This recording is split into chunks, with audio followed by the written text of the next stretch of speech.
Hallo. Og det er blevet søndag, og hvis du klikker ind på det her, og ser de her hænder, så tilhører de Pia, og det er mig. Og du har klikket ind på Pias Creative Corner, og vi skal lave diamond painting i dag. Jeg har det her tilbage af billedet, vi se. Så det skal jeg lave i dag, og hvis jeg bliver færdig med det i dag, så skal vi lave noget korsting. Men det her kommer først. Og hvis ikke jeg bliver færdig med det i dag, så bliver der ikke noget korsting. Det tror jeg, det er nok den nemmeste ligning at lave lige i dag.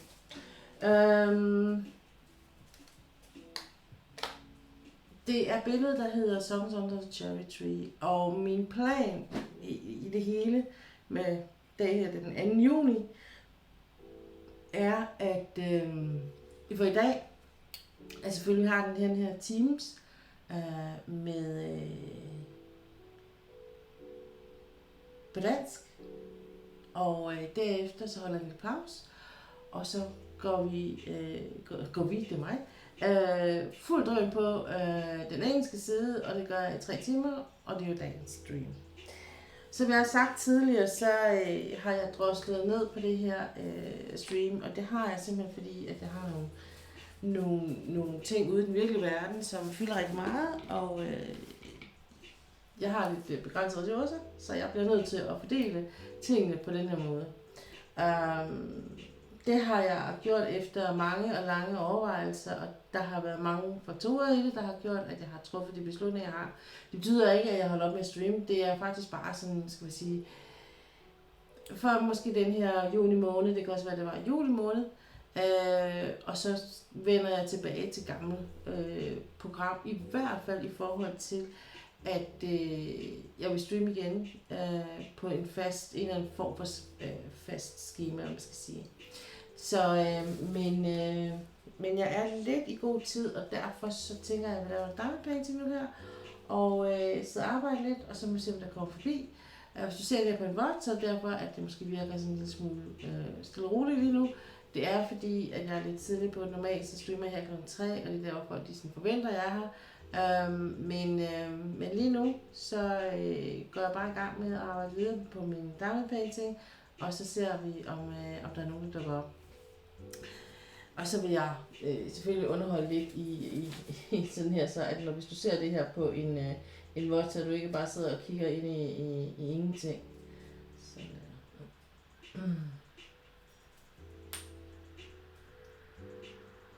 Så alt det, jeg har sagt nærmest lige nu, det kommer jeg selvfølgelig til at gentage igen.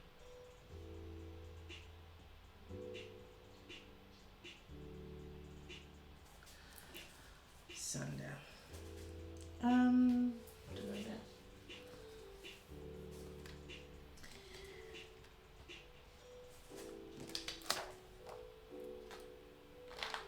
Men jeg tænker faktisk det som, at jeg vil lave noget diamond painting, og så vil jeg ikke sige så meget før, at jeg kommer lidt tættere på kl. 3 om 10 minutter, men jeg tænker, at jeg skal gå på, og så bare sidde og lave noget, og så hvis der dukker nogen op, så tager jeg selvfølgelig og snakker lidt med dem. Men det er faktisk først fra kl. 3 af, hvis den rigtig går på, og det går løs.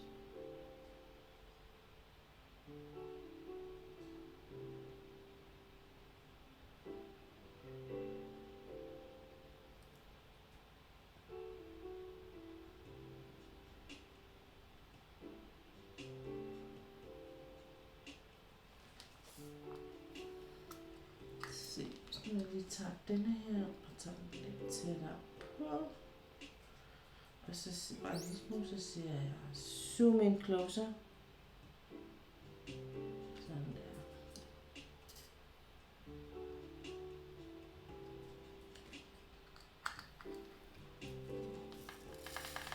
Jeg ville ønske, at der havde været en lille smule mere color blocking her på det sidste stykke, men det er ikke rigtig sådan noget. Så det kommer til at tage lidt tid, men altså jeg tænker, at det er trods alt den sidste del af det, så der er, jeg vil nærmest sige halvanden sektion her tilbage, så hvis ikke jeg bliver færdig på streamen, så laver jeg det færdigt uden for stream, og så den skal nok blive færdig i dag, tænker jeg. Senest i morgen. Det kan jo være, at jeg er så træt, når jeg er færdig med stream, så jeg ikke magter mere. Så jeg bare vil sidde og lave korsting. Så jeg håber, at man har samme vejr, som jeg har her, hvor jeg bor på Sjælland. Fordi vejret her er fantastisk. Det er sommer, og det er sol, og det er søndag. Og så kan man jo dårligt forlange mere. Vi har vild gang i byen. Eller ikke lige nu, fordi lige nu tror jeg, at de unge mennesker, de sover tømmermænden ud. Men både fredag og lørdag, aften og nat, har der været gang i den med folk, der har haft sidste skoledag. Så ja. Og jeg skal selv til studentergilde her sidst på måneden. Min ældste Støssel, hans kæreste, blev færdig med sit gymnasiale studie, så der skal vi fejre en uge. Det er mange år siden, jeg har været med til det.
En skade ude i min fuglekugle, min majsekugle. Jeg skal lige ud og fortælle, at jeg skal finde en anden sted af.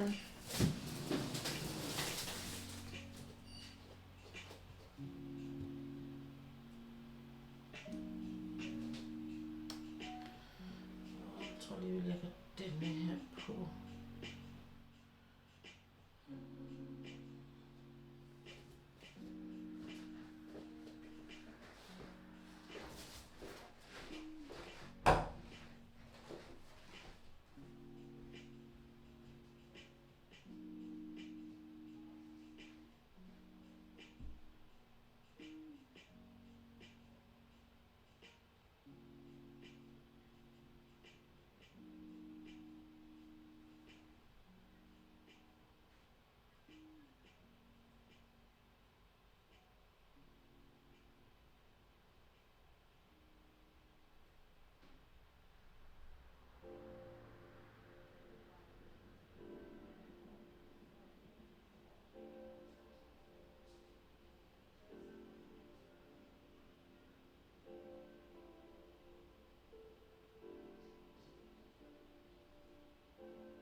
fik ikke skræmt den væk, men jeg var lige ude og kigge en gang, det hjælper nogle gange.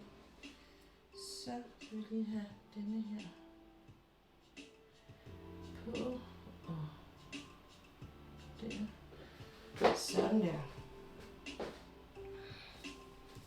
Så tror jeg også, at tiden faldt i ham, om jeg så må sige. Se, klokken er 3, og det er blevet tid til søndagsstream. Endnu en gang, jeg havde lige et BRB-skilt på, vi var lige ude og kigge til en fugl. Så jeg startede lidt tidligt i dag, og derfor så blev det sådan lidt fragmenteret, men nu er klokken blevet 3, så nu er vi for alvor i gang. Velkommen til Pia's Creative Corner, jeg hedder Pia, og i dag skal vi lave diamond painting. Og det her er det sidste af det sidste. Ikke det sidste, men det er tæt på i hvert fald. Så jeg prøver lige at løfte den her en lille smule. Så en lille smule mere af det. Men det er i hvert fald det, jeg skal sidde og arbejde med i dag. Jeg håber selvfølgelig, at jeg bliver færdig. Fordi det er meget lidt, jeg har tilbage, men det er ikke lutter af colorblocken det sidste, så det kommer til at tage lidt tid. Og jeg ved jo også, at jeg ikke arbejder lige så effektivt, når jeg sidder og streamer. Så derfor så kan den her halvanden sektion altså godt være noget, som jeg først gør færdig her og off-stream. Men den bliver færdig i dag. Det er en helt klar hensigt, medmindre at der kommer et eller andet, som gør, at jeg ikke kan lave noget i aften for eksempel. Fordi så langt er jeg i det. Når det er så sagt, så det næste, der kommer på bordet, eller på den her, som I kommer til at se, det er selvfølgelig Rand Spanklen. Og fordi jeg ikke har tænkt mig at lave noget i nummer 2 billede, for det har jeg ikke. Jeg har til at jeg skal lave korsstæng. Jeg har fået en ny sådan en holder til det. Kom her i løbet af ugen og har prøvet det lidt af og har fundet ud af, hvad for en af dem de 3 valgmuligheder, jeg sidder bedst med umiddelbart, og hvis alt går godt, så er det muligt, at jeg tager og laver noget korsting sidst i stream, men ikke her den første del af times tid her, for det plejer at gå ret hurtigt. Men jeg tænker faktisk, at det er noget, jeg måske kan gøre på, når vi går til den sidste del af streamen, som ligger tættere på det ved 6-7-tiden, at jeg laver lidt costings der som afslutning til det her bæk og alle de her ting. Og derfor så kan det også godt være, at jeg ikke når at lave det her færdigt, men så kommer jeg til at være så tæt på det i hvert fald som muligt. Hej Ulla, velkommen til. Hvordan er vejret over hos dig? Håber du har det godt.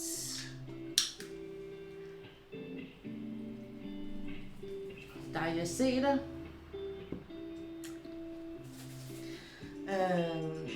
Så det bliver sådan en lidt hurtig.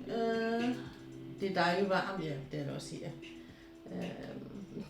Jeg ved ikke om det er dejligt, det er i hvert fald varmt. Det er dejligt varmt, fordi jeg er indenfor, og herinde hos mig, der er der i hvert fald rimelig køligt. Jeg har en lille blæser kørende til, hvis den er. Fordi solen kommer over på den side, hvor jeg sidder og arbejder nu her, så det plejer gerne at blive en lille smule lun herinde i lokalet når på den her tid af dagen, men det går nok. Så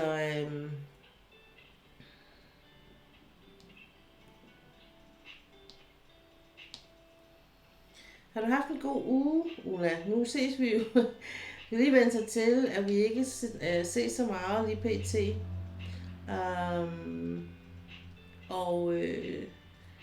Det på den ene side beklager jeg det selvfølgelig, og på den anden side så må jeg også bare sige, at sådan er livet en gang imellem, og for at jeg skal kunne finde en god balance mellem online-livet og det virkelige liv og alle de her ting, og alle de ting indimellem, jeg gerne vil nå,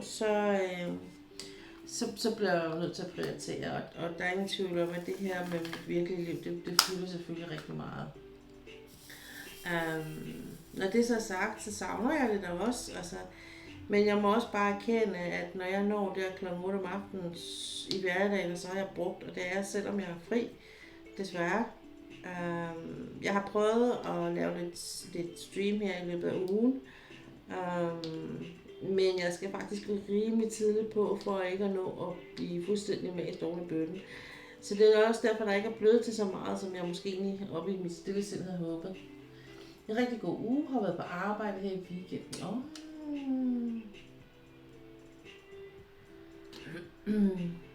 Der er også noget med, at I har lidt travlt i øjeblikket, ikke?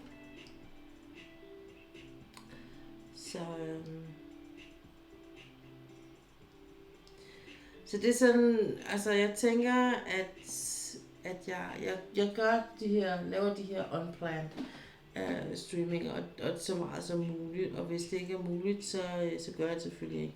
Og det lyder sådan lidt logisk, men det er bare for at sige, at det er ikke fordi, at jeg sådan er gået fuldstændig fra fodret i forhold til at streame alle de her ting, for det er stadigvæk... I dag har vi kun haft 19 hunde, og ved at være 3 på arbejde. Okay.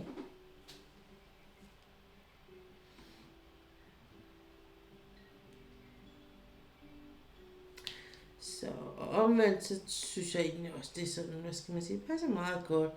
Jeg kunne bruge tiden på at få lavet lidt billede her, og jeg selvfølgelig mit andet arbejde, og det har nok også passet mig godt, at jeg kunne sidde sådan lidt passivt i nogle forskellige streams, og bare sidde og arbejde med lidt double painting, eller casting, eller hvad jeg nu fandt på, og være lidt anonym i virkeligheden. Og bare sidde og være.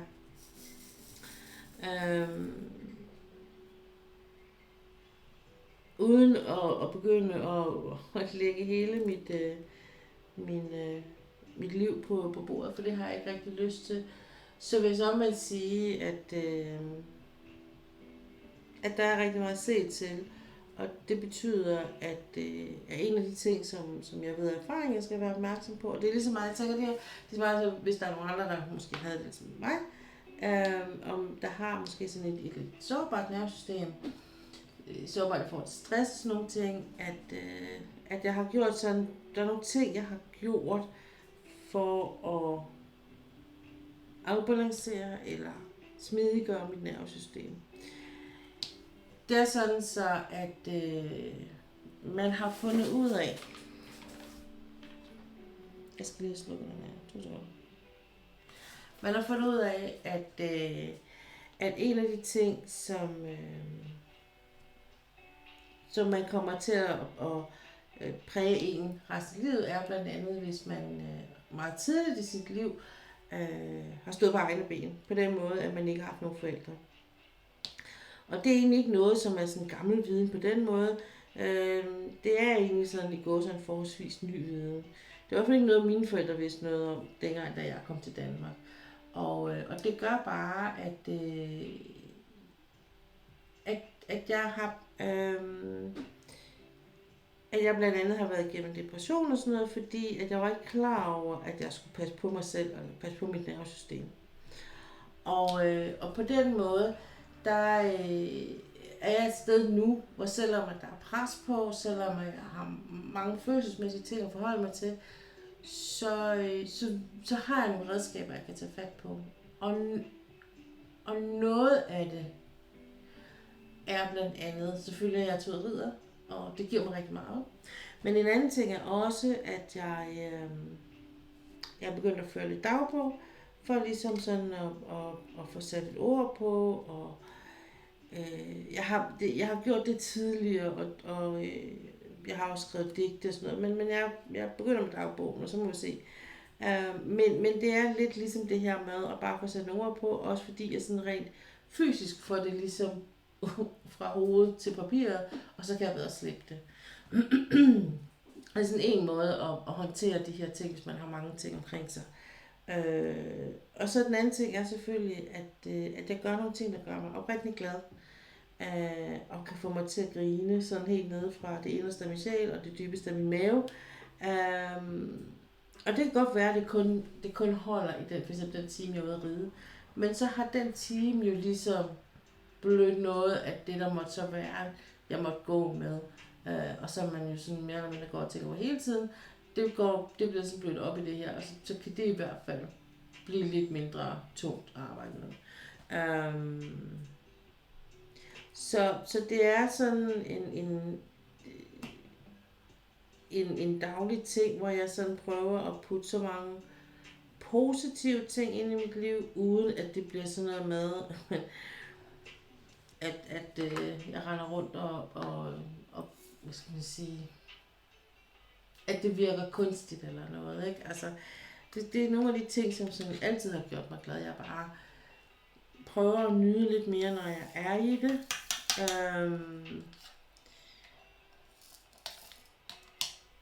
Og så, så får det andet sådan lidt mindre kraft, lidt mindre power, eller man skal sige. At det får ikke så meget, det fylder ikke så meget, det får ikke så meget taletid, som det ellers måske kunne få. Så det er en af de ting, og det er noget af det, jeg gør.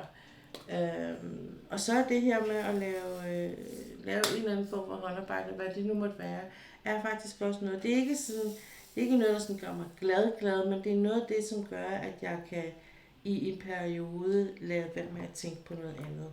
Eller lade være med at tænke på det, og så tænke på noget andet. Og det er der, hvor jeg lidt mærker, at diamond painting har skiftet for mig, fordi det er egentlig ikke... Jeg kan godt blive, hvis jeg har meget at se til det, også derfor det her billede faktisk tager lidt længere tid end normalt, fordi jeg godt kan blive hurtigt sådan distraheret, når jeg sidder med det. Hvorimod for eksempel, hvis jeg sidder med korsnings på noget, fordi det stadigvæk er så nyt, så når jeg sidder med det, så er jeg 100% fokuseret, og der bliver jeg ikke så nemt distraheret af andre ting.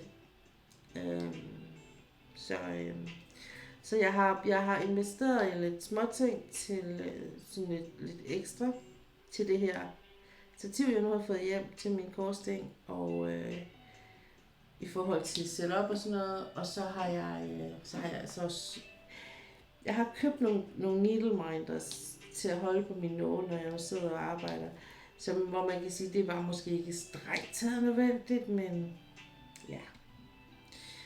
Jeg fandt et sted i Tyskland, der kunne sende nogen til mig, så det ikke blev sådan helt vildt dyrt at få det. Jeg havde lige lavet en lille fodfejl omkring det her med det her stativ, fordi jeg havde faktisk bildt mig ind, at det kom fra et EU-land, men det gør det ikke.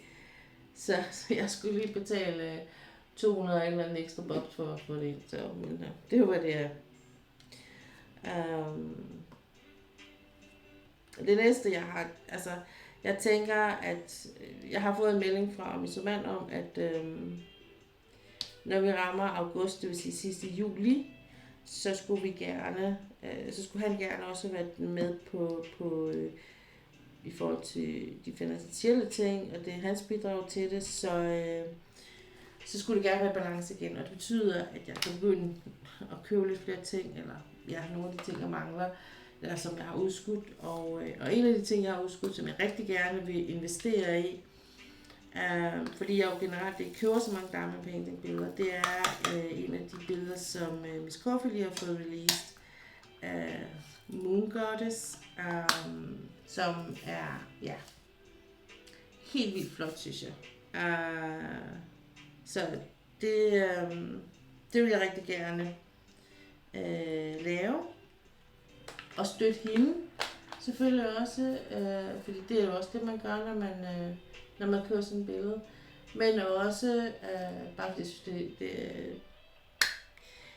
det kunne være ret spændende, fordi hun har talt lidt om, hun selv også sidder og arbejder med det og sådan noget. Og, så jeg har godt tænkt mig at se, hvad er det helt præcis, det her med, når hun så snakker om, at det skulle være lidt. Det skulle være sådan, at man både kan lave, jeg synes det er spændende at lave, hvis man er meget erfaren i det, og hvis man er nybegynder. Så det vil jeg rigtig gerne se, hvad det er hun så har lagt vægt på og sådan noget. Og selvfølgelig også give en tilbage med en feedback på det. Og så derudover så får man jo også sådan en hånddrejet pen med i prisen, så den er lidt dyrere, eller billedet er lidt dyrere. Hello, small. Hello, Laura. Welcome in. Thanks for the raid.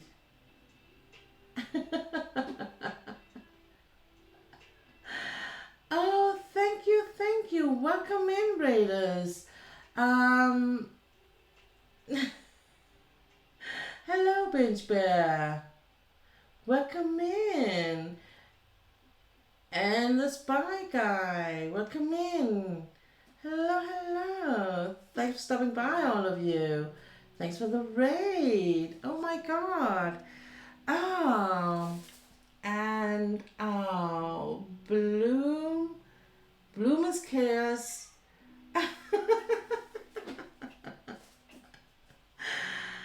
Oh my. Well, we'll have to make an exception then, because usually Bloom is chaos. Usually this hour here from 3 to 4 is in Danish, but because of the raid, I'm gonna just give in and do it in English, because there's not that many. There's only here Ulla so far, so she will forgive me for it. But usually on Sundays, from 3 to 4, I will be streaming in Danish, because I have some Danish followers that has followed me from my YouTube live streaming over here. So, but because of you all stop by, you guys, I'm gonna do it in English. Just the introduction and all that stuff. So how was your stream, Laura? What did you do? What did you work on today? And Ulla, you're just gonna take it from the top. Please give a shout out to Binge Bear and to Small Girl Laura. Ikke Ulla, du tager den bare med Binge, med Small Girl Laura først. Giver hende et shout out.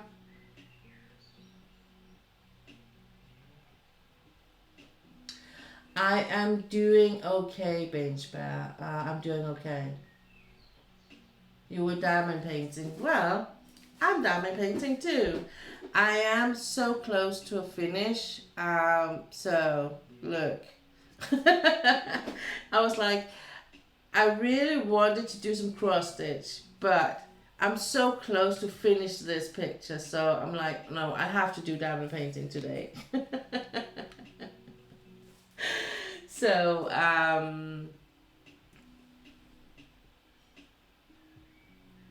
how are you doing, Binge?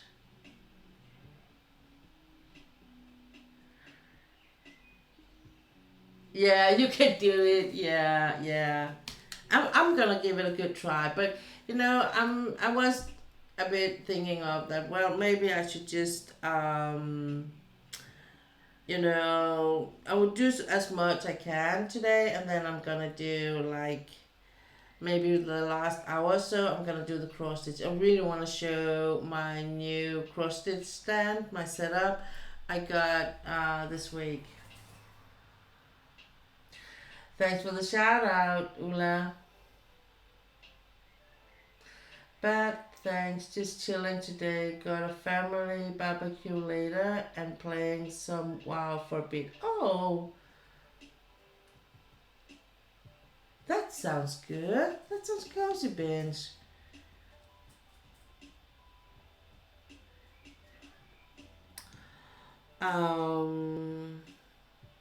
Yeah. So, readers, welcome in. My name is Pia, and I'm working mostly on diamond painting. But I do a lot of other stuff in here. But I'm not gaming, and the only reason why I'm not also gaming, because I might as well do that, is because my computer is really an old one and it's barely running the stream. So I'm just gonna run the stream, and then hopefully maybe later this year I will be able to buy a new computer, and then I might be streaming some gaming too. I really I used to play World of Warcraft, and I've been watching a lot of Palia, so that was different. Those two games I would love to like stream too.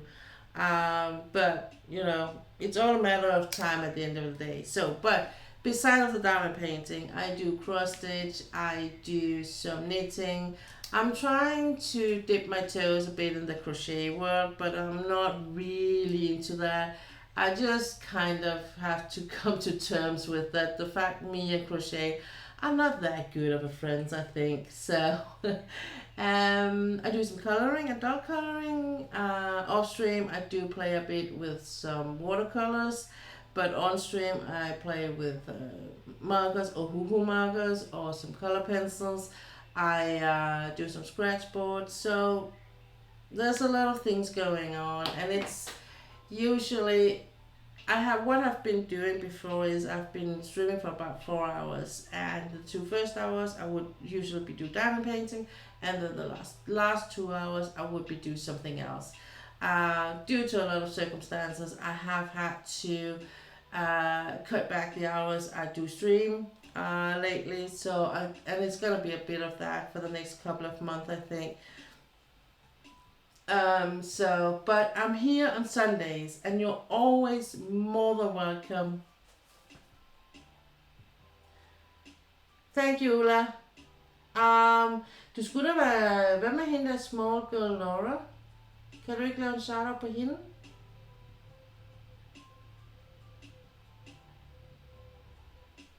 Fordi hun er, det er hende, der har haft streaming.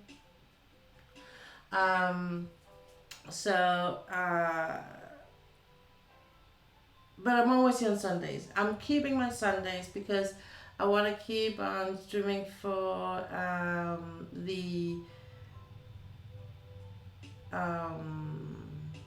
the Danish guys coming from the YouTube channels, and I want to keep just in general the Sunday is really good for me because I kind of start in an early pace for me.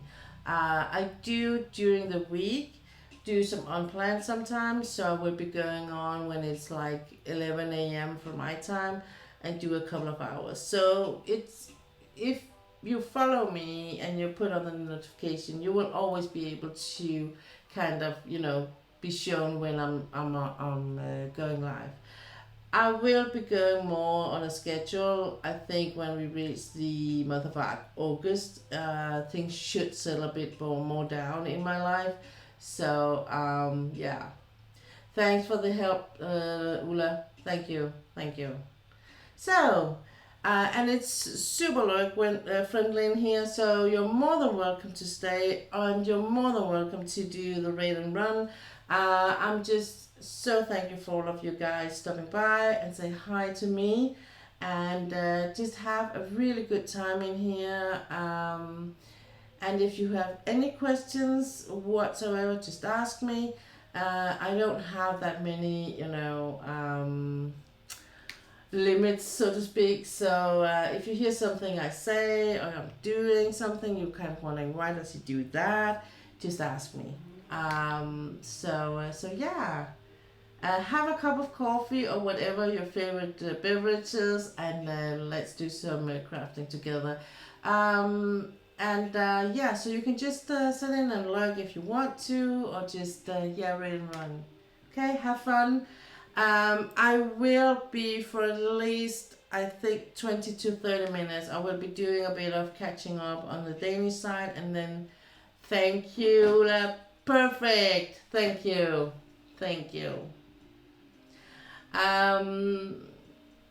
Just to let you know, because if you don't know me, and Ulla is one of my mods, she is dyslexic, so she has been really challenged, and I was asking her if she wanted to pick up this challenge to be mod in here.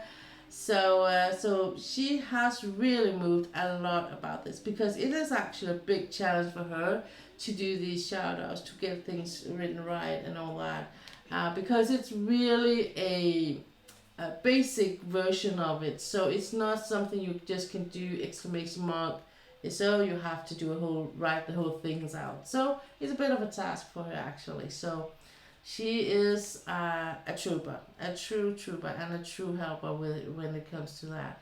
And Benj is also a mod in here. So, and he has been helping me with a lot with my setup and all that. So I am so grateful for all of the help I get. They can only get my thank you and my true from my heart thank you, because there's no money in here or anything involved. It's just, if you wonder why, It has nothing to do with me being able to be affiliate or not. The reason why I don't have like commercials or ads in here is because I can't earn any money on the stream. And it is due to I have a special contract I work on off stream. And a part of that is paid by the state of Denmark. I live in Denmark, and the state is paying actually part of my salary. So if I do earn anything, I have another job. I have two jobs. I have one job, and they pay the actual hours I work, and then the Danish government or state is paying like uh, not up to a full salary, but close enough. And but then that means that I can't have like a second or third income. So if I had like the ads on here, I would earn some money, and they would like counter, they would draw that amount out of my salary, and they could take evoke the whole thing contract from me. So that's why I'm really not. I don't dare do it. I have been thinking of asking my case handler about it, but so it's just if you wonder. So I'm gonna drag this with no ads as long as I can. I am aware of I might reach a point where Twitch is gonna contact me and say, well, now we're gonna insist. But you know, we're gonna cross that bridge if and when and if I'm gonna cross that. But if it was just if you were wondering why, so this is the reason why. I do have. I mean, it's a way where I'm like I at one point and in one side I would love to have the ads so you could earn up some points and you redeem some things and all that, but yeah, you can't get everything. I'm here and I'm streaming, and hopefully I will brighten up your day. So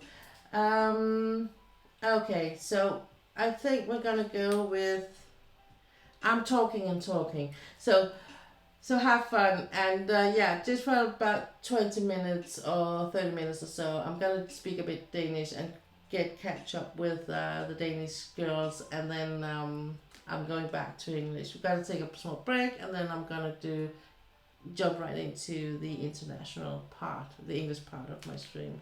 It sounds so silly when I say it, but I hope you get the the point of it. So have fun, and thanks for the break. Okay, Ulla. Det blev en større omgang, men du klarer det bare så fint, og jeg er så stolt af dig. Altså, det er så fedt, at du vil klare de her shoutouts, og du bliver jo bare, det er jo ligesom med med det her med at bruge sværet, er det jo fuldstændig det samme, at du bliver bare bedre og bedre til det.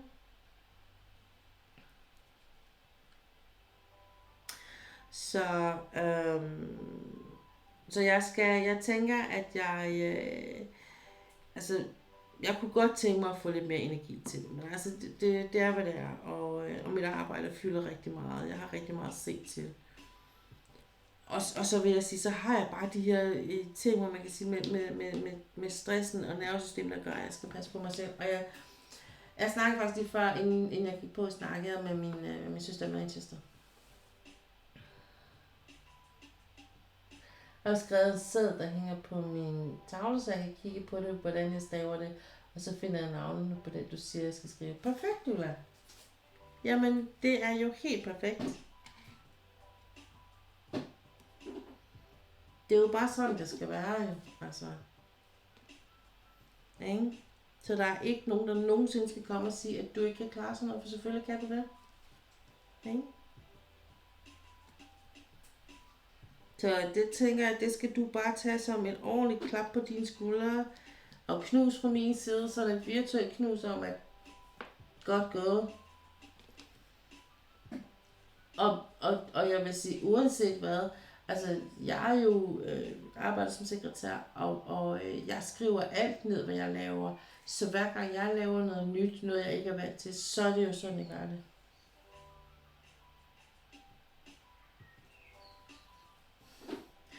You're welcome. You're welcome, Laura.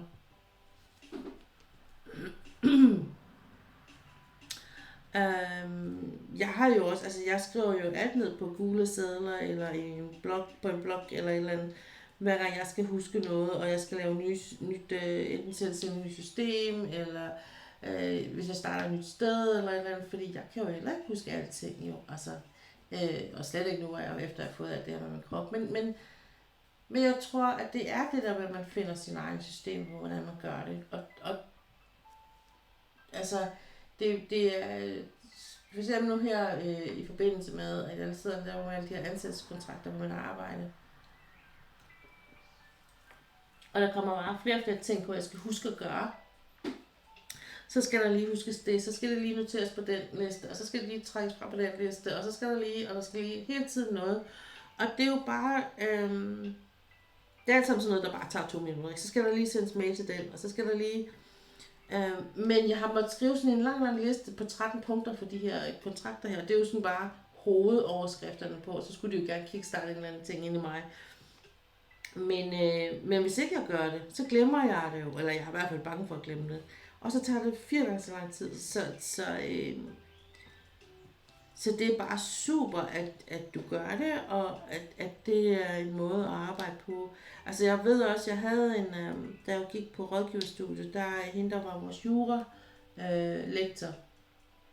Hun var ordblind, og stærkt ordblind. Og hun sagde også, jamen hun havde jo, altså hun vidste, hun havde lært af nogle af de der ord, juridiske ord, at de så ud på en bestemt måde. Så hun kunne egentlig ikke stave dem, men hun vidste bare, at de så ud på en bestemt måde. Og hun vidste også godt nogle gange, når hun så stod og skrev på tavlen, altså gik det lidt stærkt, og så var det nogle gange, så gav det ikke mening. Altså hun sagde, med mindre I ikke, altså hvis det er bare en stavefejl, så behøver I ikke fortælle mig det. Men hvis det er et eller andet, hvor I tænker, det der giver bare overhovedet ikke mening, så må jeg gerne sige det. Altså fordi det er jo det her med forståelsen af det. At hvis det er, at der er svært, og når siger særligt noget, der er sådan noget juridisk noget, så skal man jo gerne ligesom fatte pointen i det, ikke? Men det ting, og det er også derfor, jeg tror, at jeg har jo, som jeg sagde til dig på et tidspunkt, at jeg havde en god ven på et tidspunkt, en god bekendt med, eller kalde ham, som også var stærkt ordblind, og har også arbejdet sammen med nogen og sådan noget, og jeg vil faktisk også sige, dengang da internettet kom, og det her med chatrum og sådan noget, der var faktisk rigtig mange, der selvom de var ordblinde, faktisk også skrev rigtig meget på de her chatrum, og det lærte man jo sådan set også noget af, også der så ikke var det, at navigere i, og finde ud af, hvad var det egentlig, de skrev og sådan noget, ikke? Og det var, jeg tror ikke, jeg kunne også godt forestille mig, at det var den måde, som nogle af de der forkortelser opstod på, fordi det var noget nemmere at lære de her forkortelser, dybest set, end at lære stave det, ikke? Altså, så. Ja, hvor fedt, så bliver man lige rated en gang. Nå, men så uanset hvad, så har vi alle sammen systemer, og der er ikke noget ubludigt, der er ikke noget farligt i det, og man skal sige, det er der ikke noget dårligt i, det har alle mennesker, uanset om man kan stave eller ej. Og det er os, der har systemerne, der bliver dygtige og bliver bedre til det, end hvis man tror, man bare kan huske det hele i hovedet, for det er der ikke nogen mennesker, der kan, dybest set. Hej Helle, velkommen til, og tak fordi du kiggede forbi. Håber du har det godt, og at du laver noget spændende, og at dit sommervejr også er kommet til i din del af Danmark. Så hvad hedder det? Hvad der vil sige? Nej, så på den måde, så det her med systemer og sådan noget, det er kun super godt, altså. Og det gør også bare, at for eksempel når man skifter arbejde og sådan noget, at det tror jeg i hvert fald er en af de ting, grunden til, at folk sådan har tænkt, at jeg hurtigt faldt til, fordi der var meget, som jeg ikke skulle spørge så meget, fordi jeg allerede havde skrevet det ned. Så kunne jeg meget hurtigt lære at klare mig selv, og sådan var sådan, det har jeg styr på, agtigt, ikke? Altså, så ja. Hvad får du tiden til at gå med i dag, eller skal du, Ulla, skal du, er du gammel med damepainting, eller skal du det, eller hvordan?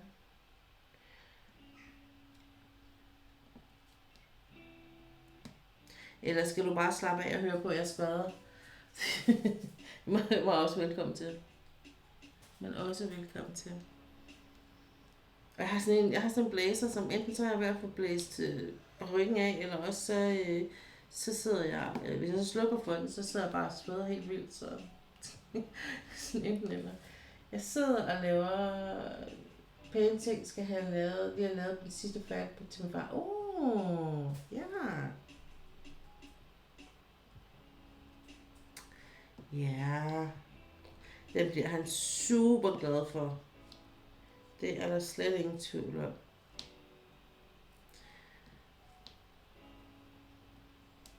Nå, men det jeg også snakkede om inden at rated den kom, det var, at jeg tænker, at når jeg rammer august måned for mig, sådan rent økonomisk bliver sådan lidt vendepunkt at få med i år.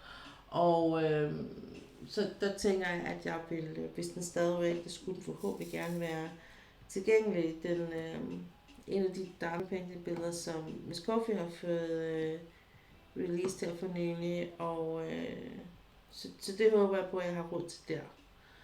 Det er jo lidt dyrere, både i shipping og alt muligt, men det bliver lidt ligesom med Munimate, det bliver sådan lidt en investering. Ikke? Den er noget særligt, fordi du så også får den der pen med, og ja, selvfølgelig også fordi jeg har ikke været med til at lave det, men jeg sad og kiggede på, at der faktisk der hun sad og lavede det. Så det synes jeg også er lidt specielt. Og så sidder jeg og laver det som damepainting bagefter. Det synes jeg faktisk. Så jeg prøver at lave rigtig meget på det her billede i dag. Så meget som overhovedet muligt. Jeg vil rigtig, rigtig gerne være færdig med det i dag. Og grunden til det er, at jeg har jo fået denne her nye holder til mit costings halløjser hjem. Og er lidt sådan, og har siddet og arbejdet og vil gerne arbejde mere, så jeg kan få det her billede færdigt. Og komme i gang med det næste, fordi jeg har bestilt et af de billeder på AliExpress med silketråd. Og det gør mig helt vildt til at starte. Og jeg ved bare, at når først det kommer ind på døren, så er jeg sådan, ja, det skal være nu. så det er sådan lidt, ja. Og så har jeg bestilt sådan nogle sådan noget, man kan sætte på, så man kan trække i, det her canvas her til korsstenen, og så det er forskelligt, så det kan sidde bedst muligt og være strukket ud bedst muligt og sådan noget, ikke? Så er det nemlig nemmest at sy i. Og så har jeg købt nogle needle minders til det. Og jeg har lidt nogle andre sådan liggende i min Etsy, som jeg lidt gerne vil have, men som jeg ikke har vist ikke pengene til det, så det er sådan lidt, skal jeg ikke. Men det er sådan nogle små drager, de er super søde, og så kan man få lavet sådan en lille skilt der, hvor man faktisk lægger lågen. De laver sådan et lille skilt på, hvor man så kan få skrevet et eller andet. Så den ene, jeg vil gerne have to, der er en, der er lilla, og så er der en, der er lilla og guld.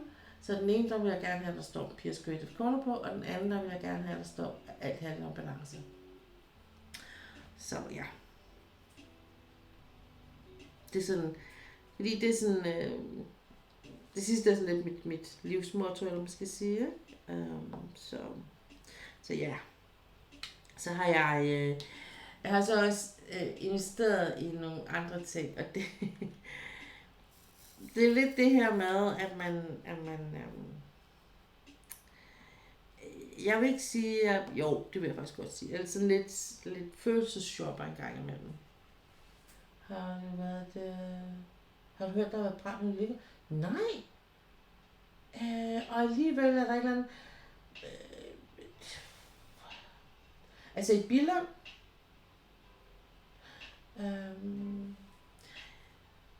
både ja og nej, fordi der er lige pludselig et eller andet, der forsøger mig et eller andet alligevel om, at jeg hørte et eller andet perifært om det. Det er jo fordi, at der har jo også været brand i Novo Nordisk og sådan noget, så var sådan lidt, så der har været rimelig meget gang i den.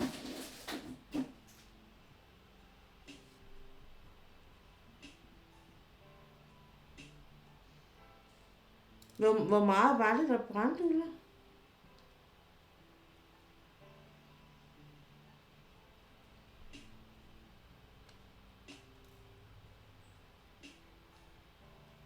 Det er forhåbentlig kun materielt. Og i onsdags for noget... Ja. Brændt. Okay. Ja, skal vi prøve at se. Jeg tror nemlig nok, jeg har hørt et eller andet om det. Og så er det lidt det der med...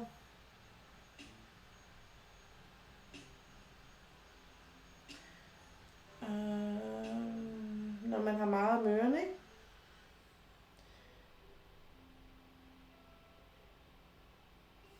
Det er jo langt frem.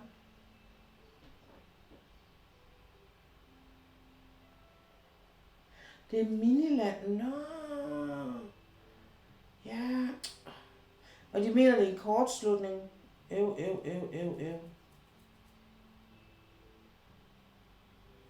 Ja. Det var kun, jeg tror det var en elektrisk bil eller lastbil, der kortsluttede sig ved branden. Ja. Det er jo desværre det, der sker i gang imellem.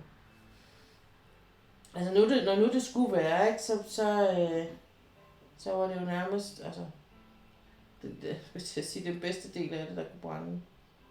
Det er i hvert fald den, hvor der kommer færrest til skade et eller andet sted, ikke?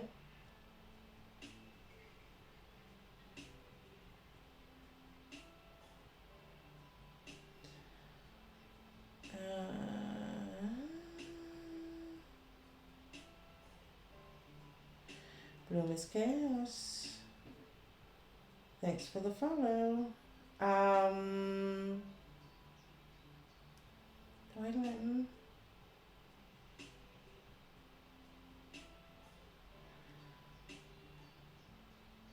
Ja.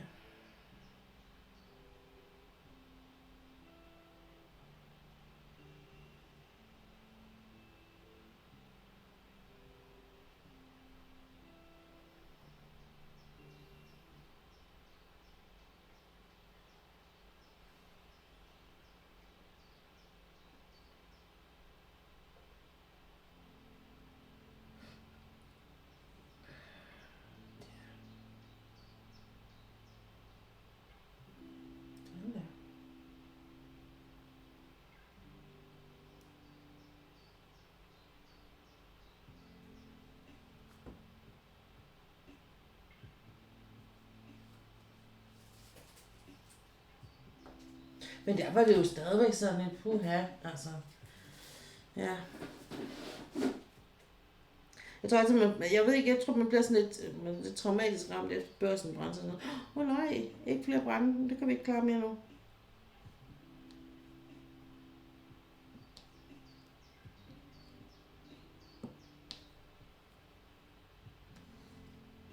Men det er der, hvis de har der vist fået styr på det igen, synes jeg lige så sådan en overskrift om, at de var blevet klar på rekordtid.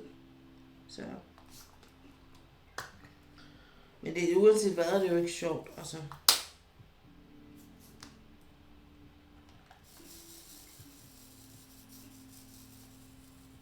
Der er jo nogle af de der huse der har stået i mange år.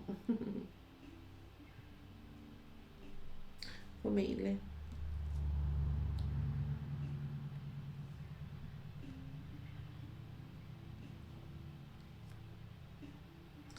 Så. Altså. Nå. Men var der lige en ting, jeg skulle nå at fortælle her, inden vi... jeg tror, at det jeg gør, det er, at jeg er hurtigt til at få ryddet op, men der går noget tid, inden de får stillet noget nyt frem, for det skal først bygges, og det tager tid, ja. Så de har fået ryddet op der, sådan så at det ikke ligner en stor brandtomte, som det hedder, men ja. Det er jo så også vigtigt nok, kan man sige.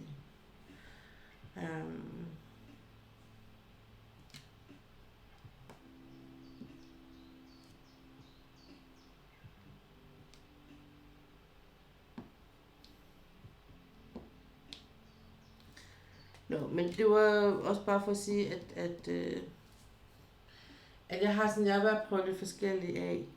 Sådan off-stream har jeg prøvet lidt, jeg har prøvet noget, som jeg har gerne ville i lang tid.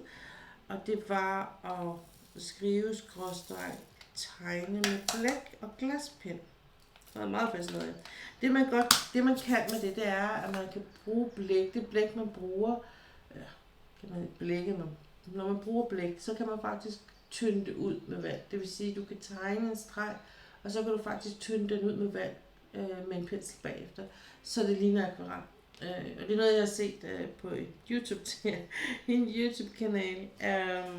En japansk pige bruger det åbenbart en gammel japansk måde at gøre tingene på. Og det var jeg sådan meget fascineret af, og så tænkte jeg, men okay, så har jeg gjort ligesom jeg har gjort med diamond painting, det er, at jeg har startet i den billige ende, og har bare købt noget på Amazon, for overhovedet at finde ud af, at det her er noget for mig. Altså, kan jeg bruge det til noget, og hvis jeg kan, hvad kan jeg så bruge det til? Er det noget, hvor jeg vil skrive, er det noget, jeg vil tegne, er det en kombination? Så jeg tror, min plan er, at nu her, når jeg, på den måde, som jeg gør det nu her, hvor jeg laver det her billede færdigt, så går jeg i gang med Rand Spangleren, og når jeg sådan ligesom er går i gang med det, og med mit crossting, så indimellem de to ting, når det er, så vil jeg sidde og arbejde lidt med det her blæk her. Fordi jeg kunne godt tænke mig at lave en form for mit eget logo, eller altså sådan, og jeg har tænkt meget over, hvad det skal være. Og det var også sådan lidt, at det kunne være en lotusblomst, fordi at det har jeg på mine skuldre, og det for mig så er lotusblomsten sådan noget spirituelt, og sådan en flot blomst. Det har også noget med Asien at gøre, altså den asiatiske del af mig. Så der er mange ting, hvor jeg tænker, at lotusblomsten er. På den anden side, hvis man kigger på mit profilbillede på kanalen her, og på Instagram, så faktisk også, jeg har lagt det. Så det billede, og det har jeg også hængende herinde, med et kvindeansigt og med et tieansigt, der spiller sammen.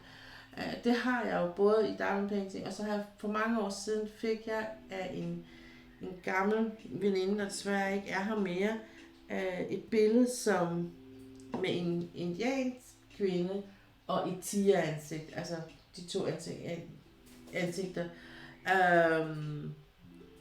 Og det var sådan, hvor jeg tænkte, så måske er det det, jeg skal gå med. Måske er det det, jeg skal prøve at fremelske og selv lave min egen personlige udgave af. Som jeg så kan lægge op og kan gøre en del af, hvad skal man sige, kan gøre en del af streamen eller lægge det op. Det var fordi, jeg jo gerne ville have sådan en form for en sticker, eller der stod, at jeg nu er en del af The Coffee Collective. Og det var sådan, hvad skulle det så være? Og skulle det være en lotusblomst, eller ikke? Altså, så det har jeg, altså, jeg tænker, det kommer lidt an på, hvor jeg ender henne med det her, når jeg selv skal lave det. Jeg havde også lidt prøvet at fifle lidt med det digitale medie, men det er altså ikke lige mig. Kan jeg godt mærke på det hele. Der er i hvert fald ikke med det, jeg har fundet. Jeg snakkede lidt med min gode ven Veronda om det, og vi snakker om, hvad han vil anbefale af tegneprogrammer i forhold til tablet. Jeg har også noget. Og der er jeg sådan lidt, det tror jeg skal i hvert fald lege meget mere med det. Og det skal, før jeg ligesom kan lave noget seriøst. Så det er sådan lidt, jeg tror, det er en ting, som jeg sådan kan fifle lidt med indimellem, og så skal jeg finde ud af med mig selv, hvor meget energi jeg vil komme på det efter det, ikke? Eller om jeg i sidste ende skal betale mig fra det. Så er der nogen, der laver de her ting for mig. Man kan sige lige nu, hvor mit setup er så skrabet, som det er, og jeg har så lidt computer program og sådan noget til at køre det, så er det sådan lidt, altså, komme sammen med det. Men lige pludselig så har jeg jo den computer, der skal til. Og så vil jeg jo gerne have et layout, som er lidt mere lækkert at se på. Og måske med noget, der bevæger sig og sådan noget, ikke? Altså, og noget mere, der sådan lidt mere afspejler mig. Og alt sådan noget.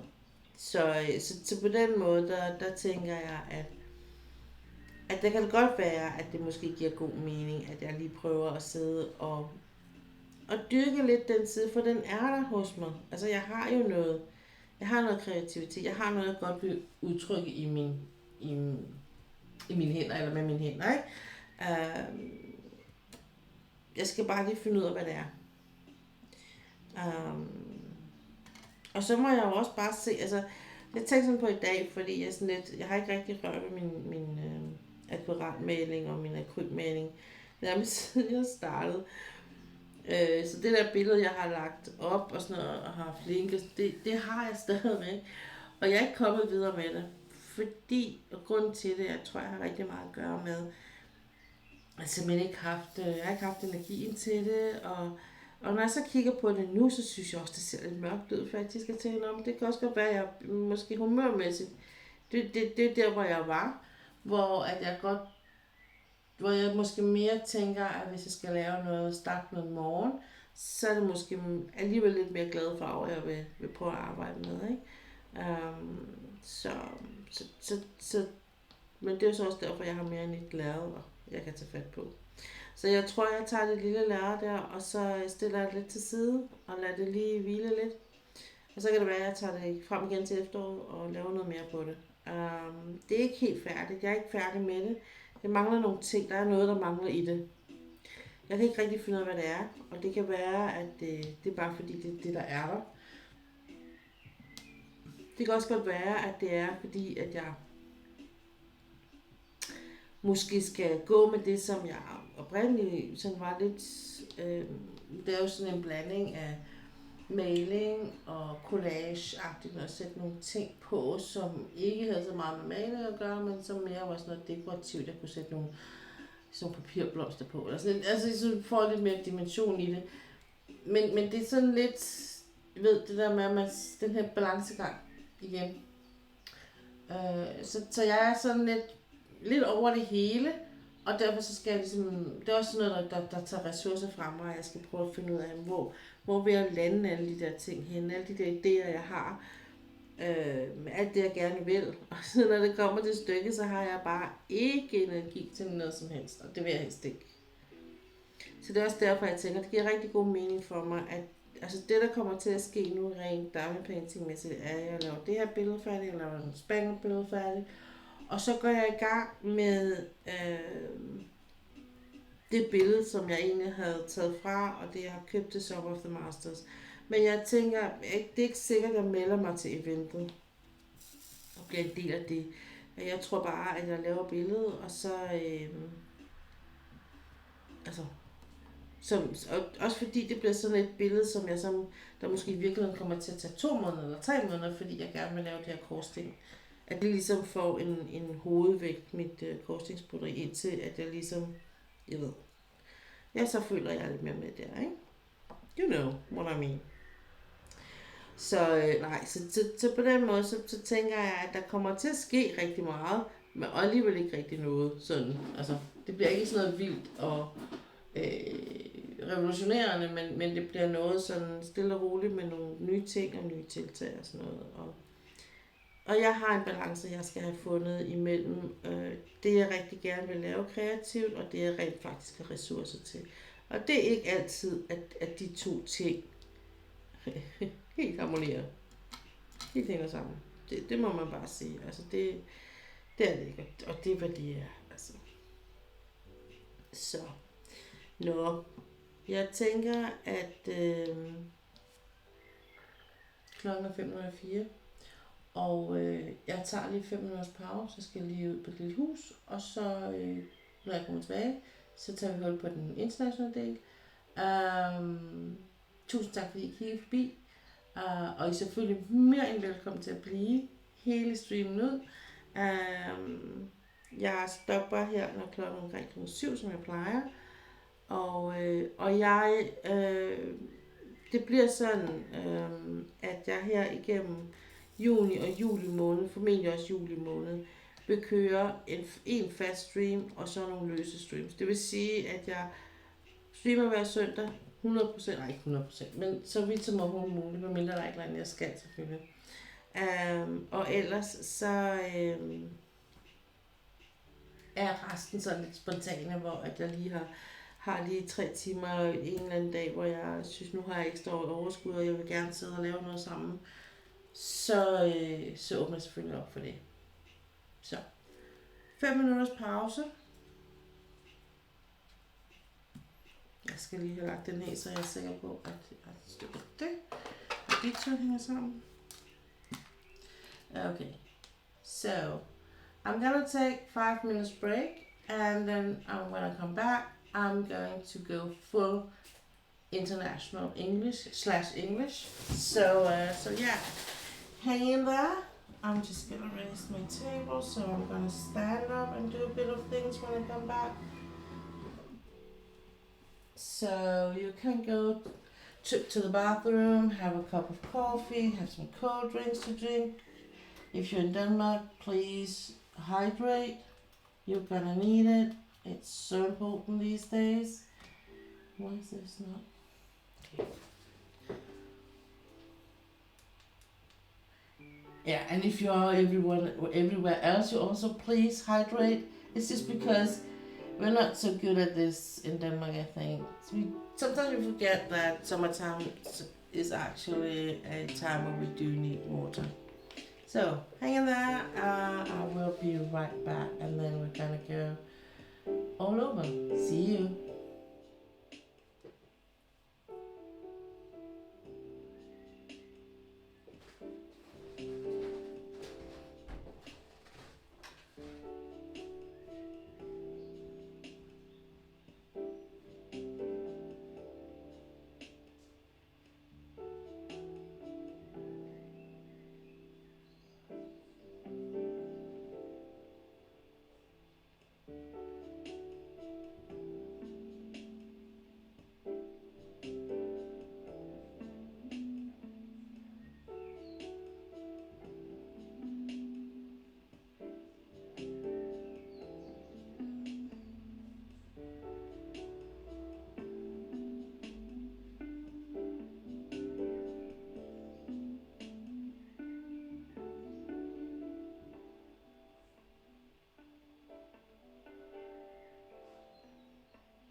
Okay.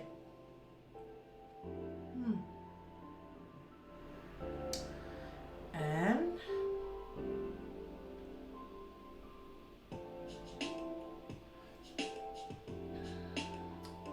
let's see. Okay. Um,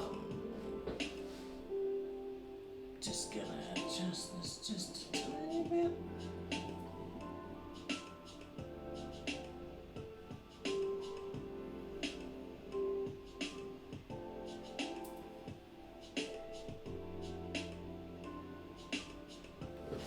Zoom up further. Okay. So, hey, welcome. And the clock is about 4 o'clock. Yeah. 5 minutes. So, I'm back and welcome to Pia's Creative Corner. My name is Pia and today we're gonna do a lot of diamond painting. I'm trying to finish my picture.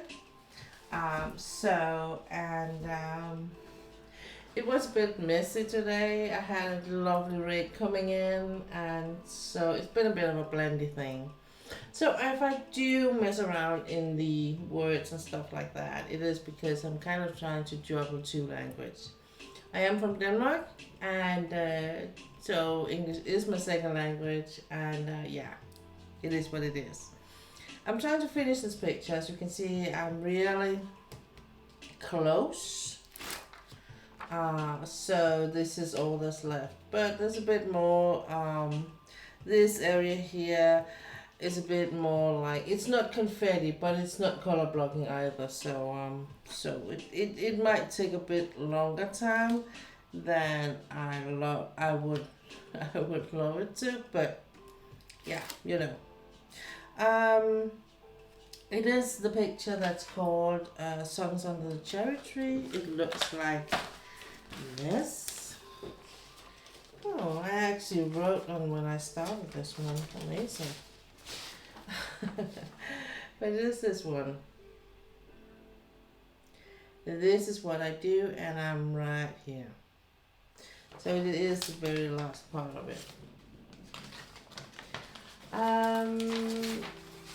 So the plan for the whole thing today is I'm gonna work on this picture for as long as I can, and that means that I wanna, if I reach the hour of the end of the stream, and I'm gonna stream for about 3 hours now, and if I do reach kind of the end of the stream and I'm not finished, I will be finishing it off stream, and you will at least next Sunday see the result. Then I'm gonna do the Randall Spangler. It's gonna be the next on the light pad, and it's gonna be something where I might be doing a couple of rows, so maybe we'll be halfway next time we see each other. But besides that, I'm gonna do a lot of cross stitch. So it's gonna be diamond painting and cross stitch. I'm gonna juggle between, and not diamond painting and diamond painting, because I've got my new cross stitch stand, and I love it. It has its pros and cons, and I think it had a lot to do with how I sit, the way I had my setup already and all that. But I'm not gonna go too much into the detail. Maybe a bit later, when depending on how far I am with this one. As usual, when I've had my break between the two streams, I will be snacking and I will be eating apples. Like I usually I would be eating apples, so, and I am too today.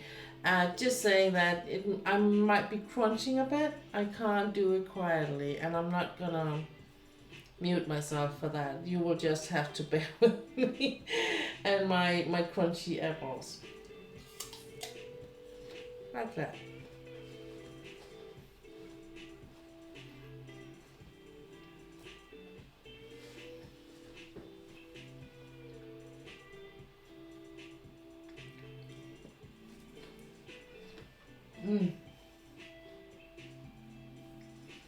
I hope all of you guys are doing well.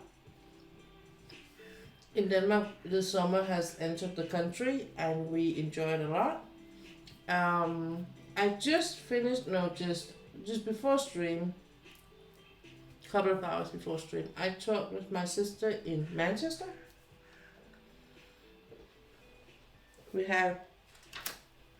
It's been a while since we talked last time, so we had a bit of catching up, and we wanted to, it was a bit of touch base, and then of course a bit of what's going on in our life and all that. And then she was asking to the weather. I'm like, oh, it's the most amazing weather here in Denmark, and we have a lot of sun.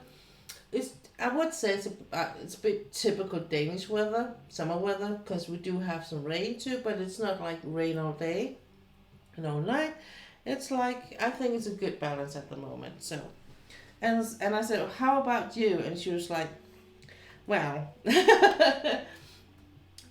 apparently too much rain for her liking, because they really do want to go into the garden and get a lot done there, but it hasn't been that possible. So she wasn't too happy about the weather, I'm just gonna say. But today was actually a good day, and she had a good time out there, and she would be able to get some things done in the garden. So zoom in closer. Oh, zoom in closer. Thank you. So it's apparently it hasn't been that good, but it will come. I said to her, don't worry, it will come hopefully. So, but we are having really good summer weather and getting all the summer dresses out from the get them dusted and washed and whatnot, and yeah. Um, and for some reason, my summer clothes, I always be like, I want to buy new. I need to buy new clothes. It's not like I buy a lot, but I do buy cheap clothes for the most part, and sometimes price and quality do are connected. Also when it comes to clothes, so. So my plan with the whole diamond painting, cross stitch, and all creative things is that for the rest of the summer, and that means at least till August, I'm gonna do. I think at the end of August, to be honest, I'm gonna do like one picture at a time. I'm not gonna go two pictures like I do now. So I'm gonna go one picture at a time. So I'm gonna work on. I think I'm gonna work on that for Smooga, the one I have been looking for. Depressed Penguin. Hello, first time chatter. It doesn't sound too good if you're depressed, but welcome in. Thanks for stopping by, and hope you will settle in. And have a cup of coffee, and you're more than welcome just to look and see what I do and work on.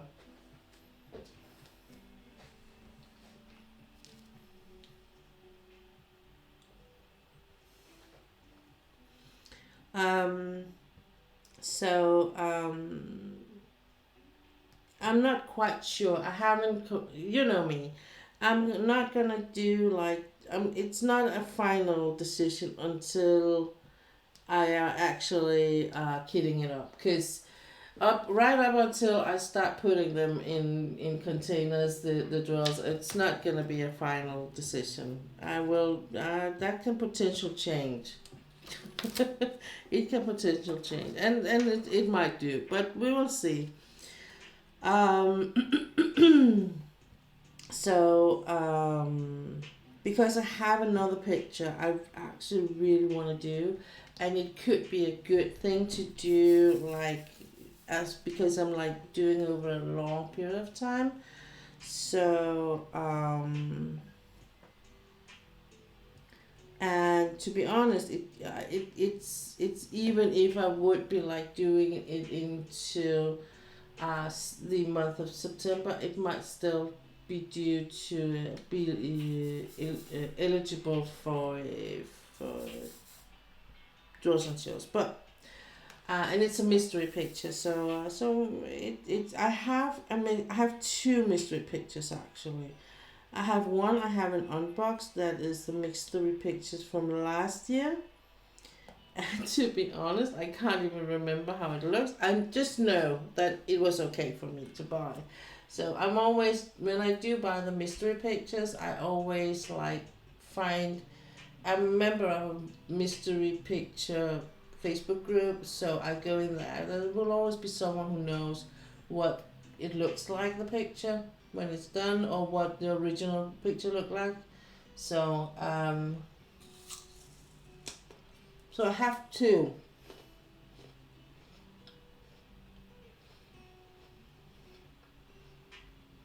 I think the one I haven't unboxed is from last year's Black Friday.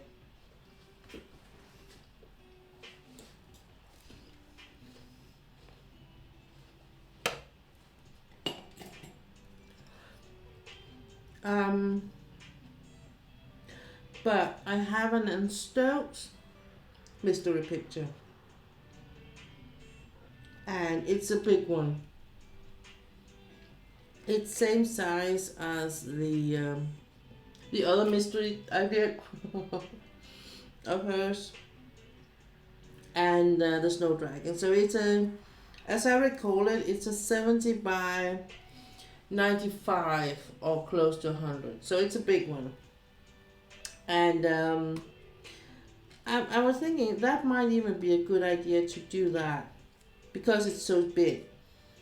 Um, and I could do like, cause I don't think I'm gonna do like work on the cross stitch like full time, 24/7. I will be doing diamond painting too, so whether it's gonna be in in the living room or in here, I can still do those big ones in here. It's not as funny because it's really gonna take up a lot of space on my table and all that, but it's doable. I mean, this is a 8-2 light pad I have underneath here, and I have an A1 in my living room. So before I got my A1, I was doing the big ones on this one I'm working on now. So it's doable. It is actually doable. So, and it's not. I mean, it's actually, I think it's a bit worse when it's like a landscape picture. So it's an 80 by 60, for instance, and 80 is really a wide picture. So the 70 is like durable. It's not because the board I have my light pen on in here is 80 centimeters. So I will still be able to attach the picture to the board and secure it, and so I might be going with that one. Also because it's kind of it's not an old picture, but it's one of it. And where I'm at in my stash, it's one of the older ones. So um, it's not like old because I've already done all of those. And then I hope that during the summertime, I hope that my work, which I do like off stream, my off stream work, the work that actually pays my bills and in my life, we do get to slow a bit down, and I won't be that much stressed, so I will actually be able to take it easy, and that would be nice because it's one of the reasons why I've had to, excuse me, cut down my schedule. Is because of I've been so busy and stressed out at work, and I'm trying to find the balance, and so this is where the balance is, unfortunately. And when I have to make the choice between real life work and this is not work. This is hobby. This is for fun, and I need to remember that sometimes. I'm not always that good to remember it because sometimes I think I take it too seriously, but that's because I'm kind of thinking I'm kind of owe you something to be serious about it and not to take too light about the things.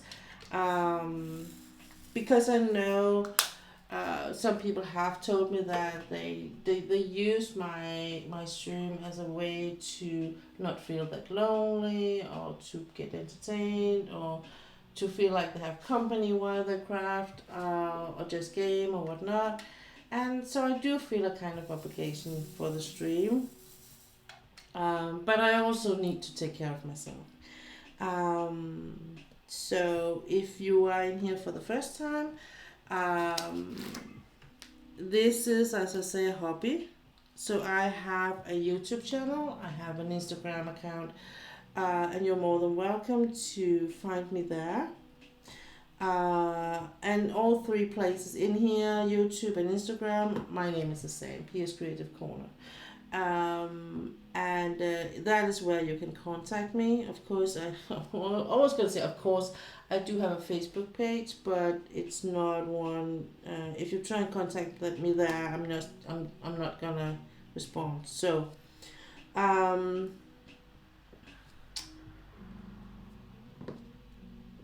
I started doing YouTube videos for 3 years ago.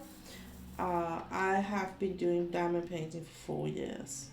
So I started doing some YouTube videos, and my original thought was I want to do some how-to videos in Danish because when I started diamond painting, there wasn't that many. There was a lot in English, but not that many in Danish.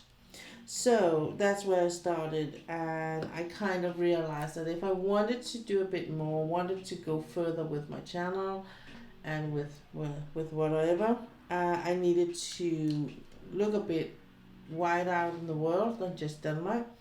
And when I do that, I need to go, I had to do some things in English. I did do a couple of videos in English, both the ribbon chats and some, I think I did one how-to video or something.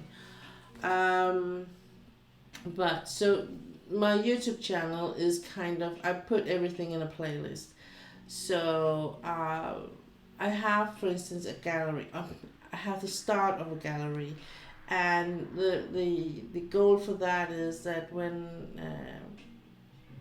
I wanted to do small videos of all of the pictures I've done finished that I still own, and so you can see it, and you can look at it as a gallery, and if you talk about a picture or think of it and be like, okay, maybe Pia has done this, and you can go into the gallery and see how the finish is, for instance. That was kind of the thoughts behind that.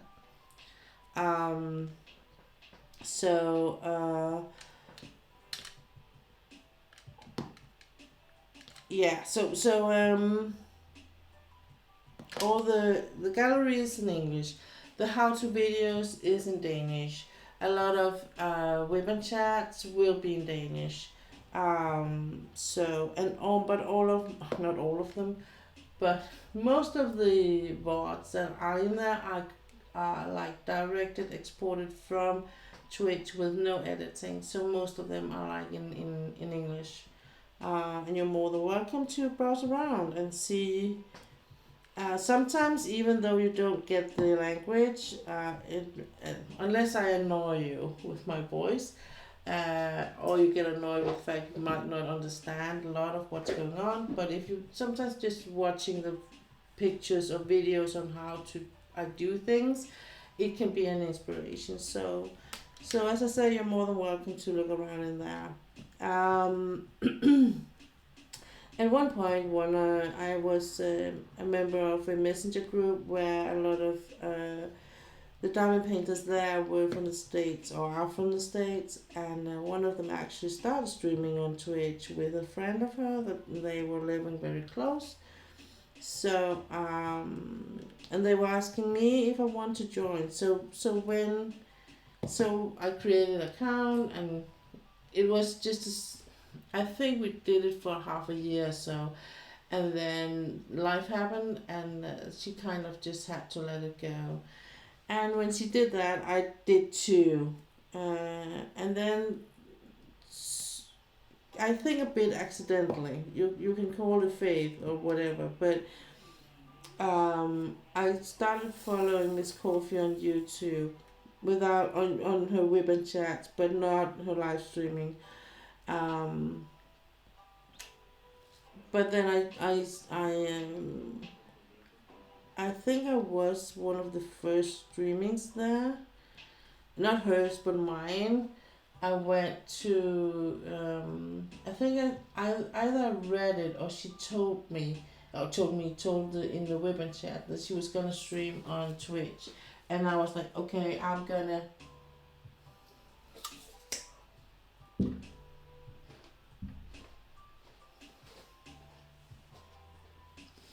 I'm just gonna go and see what's about.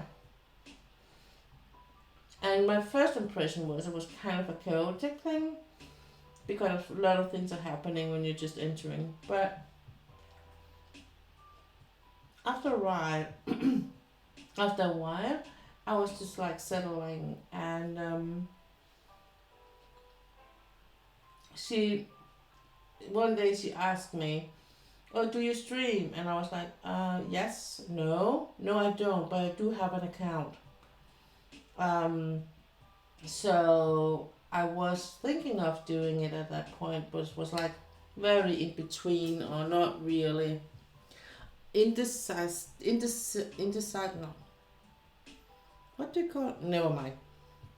I wasn't really making a choice.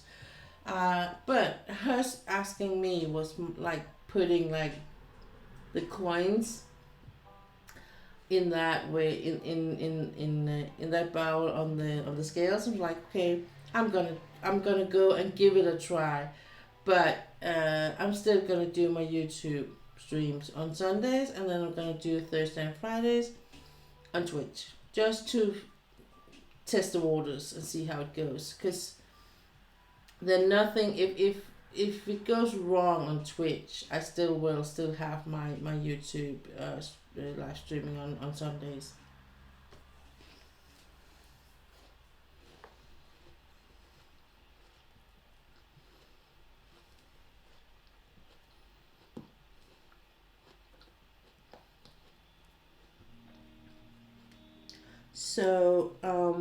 So that's where I started. And one of the first real streams I had, I think, no, yeah, one of the first ones. I was rated by Miss Coffee. It's one of the most intimidating experiences on Twitch I ever had. Like, like when 70 people or so are like entering your chat and they are all over the place, and you're like, I just started. But also quite fun thinking back on it. So, I never quite, set a goal for what I want with my Twitch streams. I just want to be here and, have a chill time and hang out. By the way, I'm still here, don't worry. Well, it's okay. I'm not worried. You will say something when you feel for it. Penguin. Think I'm just gonna call you Penguin. Is that okay?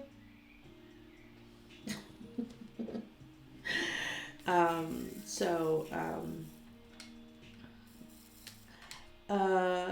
so it's I was thinking of it like not long ago. I was like, for how long I've been, but I've not even been here for a year. It must be close to a year or something. Yeah, because I was like, I think I was subscribing a couple of months on Miss Coffee's channel before I started streaming. So yeah, it must be close to a year. I think that's kind of sounds kind of about right.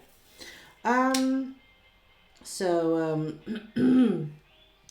but I never set any goal. I'm not like the goal I have for my followers are like just you know it's not something that is really a lot of importance to me.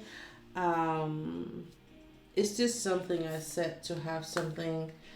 Um, it's so I can see kind of the progress. But if I hit the goal this year or next year or 5 years from now, it's not that it's not that it's all about. So as I say, it's important for me that people can have fun and we can laugh and I don't mind like people asking me questions as long as they come from a good and honest heart. I don't mind. I have like the approach that says I'd rather that you know things about me than you don't know, because the more you know about me, the less you can hate me. That's kind of the way I think it. And it's been the way I think my life approach has always been a bit like that. And I think because me myself always been very curious and asking a lot of questions. Not always to my mom and dad's liking. Or sometimes they look very tired, and I never got it until I got like I've been stepmom um, two times, as I've been married two times, my previous and my present. So and both men had two kids. So Yeah, that was how much wiser I got out of my first marriage. So I was like, when that ended, I was like, never gonna be a stepmom again. I'm never gonna find a man with two kids. That's too much trouble. But love is not only always that easy to control. I would just say, my sister was like, she looked me deep in the eye. I was like, what did you tell me when you became single? I was like, I don't know. I don't know. I'm very close to my sister, and we are not blood related, but we grew up side by side like neighbors, and we've always had really good connection. We have the arguments and all that when we were kids, like you have with your siblings, I think. Um, so and now we're just really, really close. And the thing is, because I'm adopted, I don't have any blood relatives in Denmark. So to me, my family is very much formed by the people that has been a part of my life. Always, like, friends, close friends. But if I look on the whole group of people that I like have both a very relations you have very close to you and the relations are a bit further away. They are like, and in that I have like both aunts and uncles and sisters and brothers and cousins, and so it's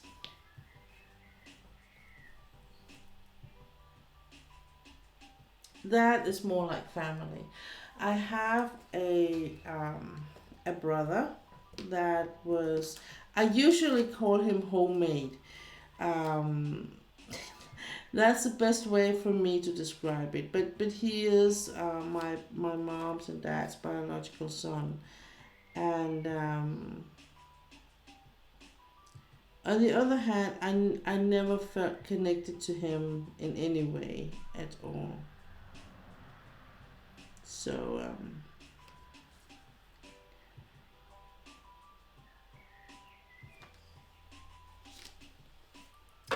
um, he is 14 years older than me, and that might have something to do with it, but it not necessarily. I think I might as well just be the young sister he always wanted to take care of, but he's not like that. So we are not very close. I haven't talked to him for 20 years or so, and I'm not missing him at all, to be honest. Which could be kind of sad. On the other hand, it's giving me less grief. So I'm quite okay with the fact that he is like just in a very very distance circle, part of my circle group. So yeah.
Nice and steady.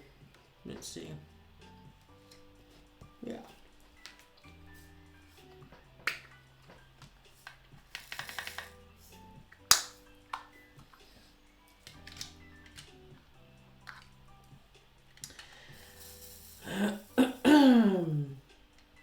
And the reason why I started diamond painting was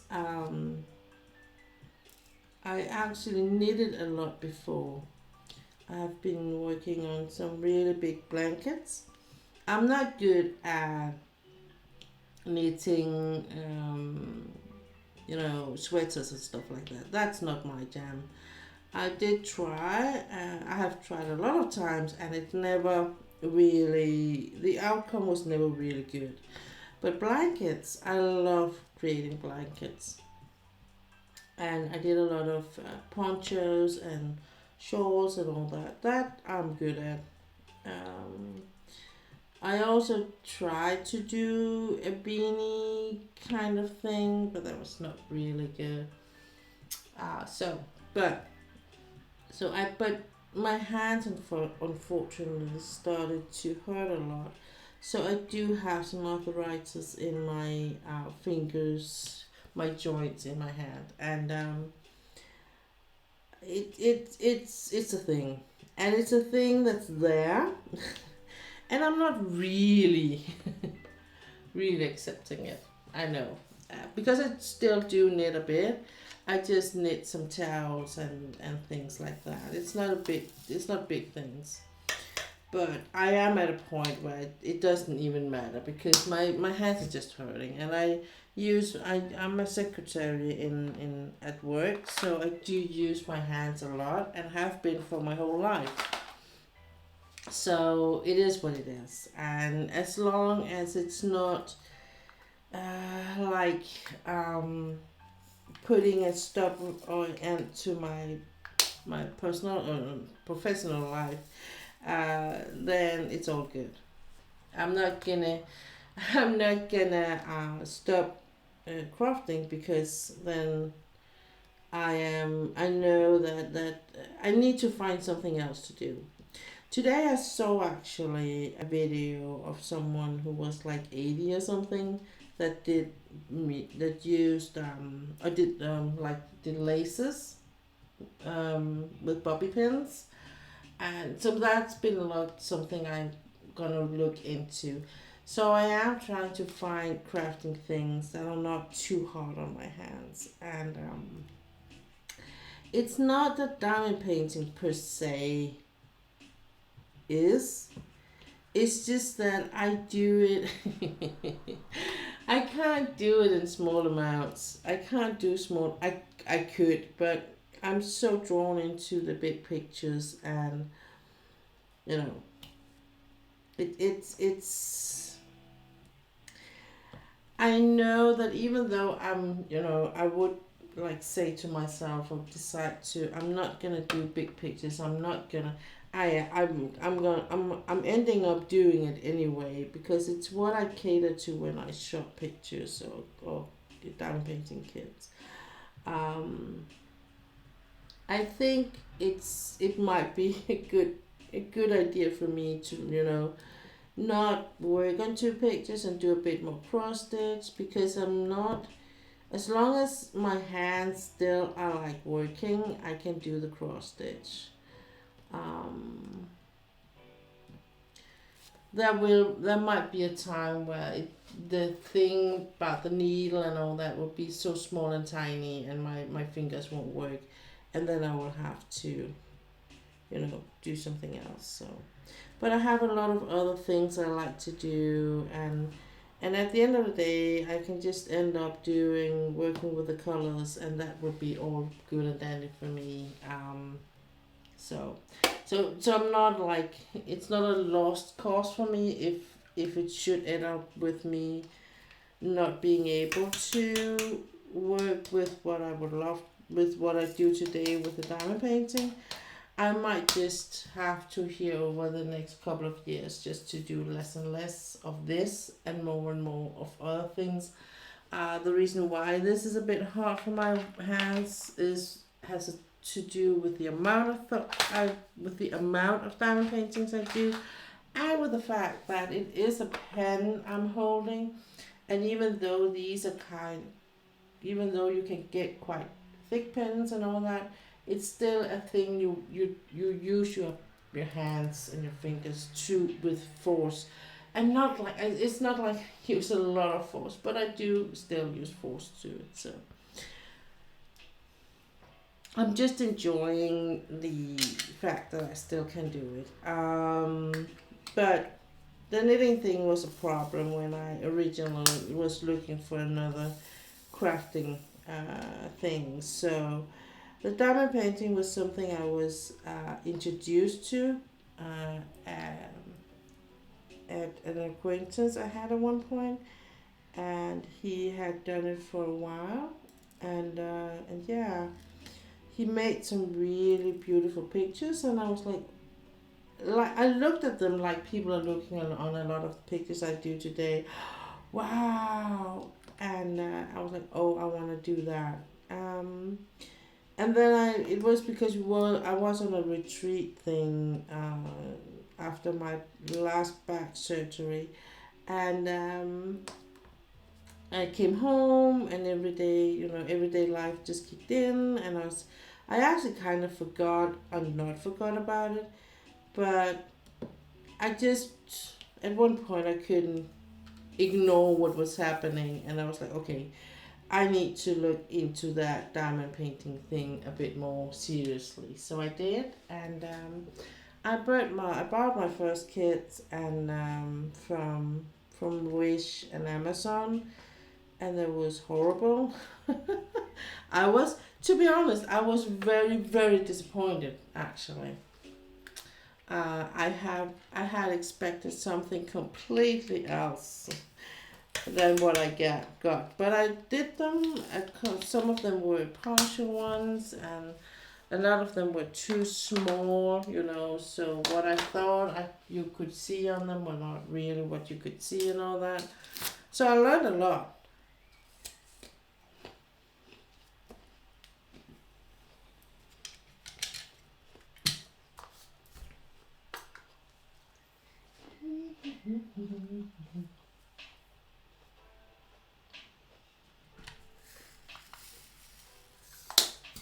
Um, I learned a lot the first year I did the diamond painting.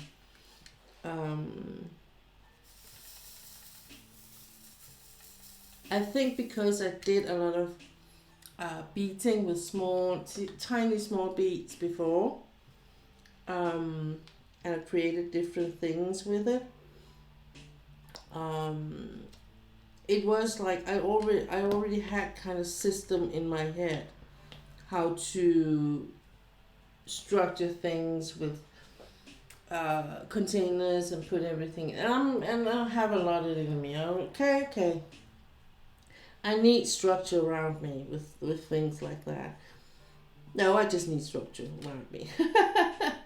I don't thrive in chaos. Okay, it's just honest honesty. So chaos is not me. Um, to be honest. So yeah. So I really was catering really fast into this diamond painting thing, and I found a couple of shops in Denmark, but there wasn't that many. So the first pictures I bought from, no, that's not right. I saw a video on YouTube about licensing kits and especially on licensed kits and YouTube channels and all that. I was like, I need to get this right. And they had a list on this channel that told about which companies that were selling licensed kits. There was not that many at that time, but Diamond Art Club was one of them. And so I bought my first Diamond Art Club picture, and I paid the whole import tax, duty free, the whole shebang, and I was like blown away. It was amazing. It was like wow, the one wow after the others, and going from cheap, really cheap pictures was like, and then doing Diamond Art Club pictures was two completely different worlds. And I was like, I am never gonna go back. So what I did was, after doing one diamond art club picture, I was putting. I did a bit of a shopping thing in the beginning. I think almost everyone does, but I did. And but I didn't touch them.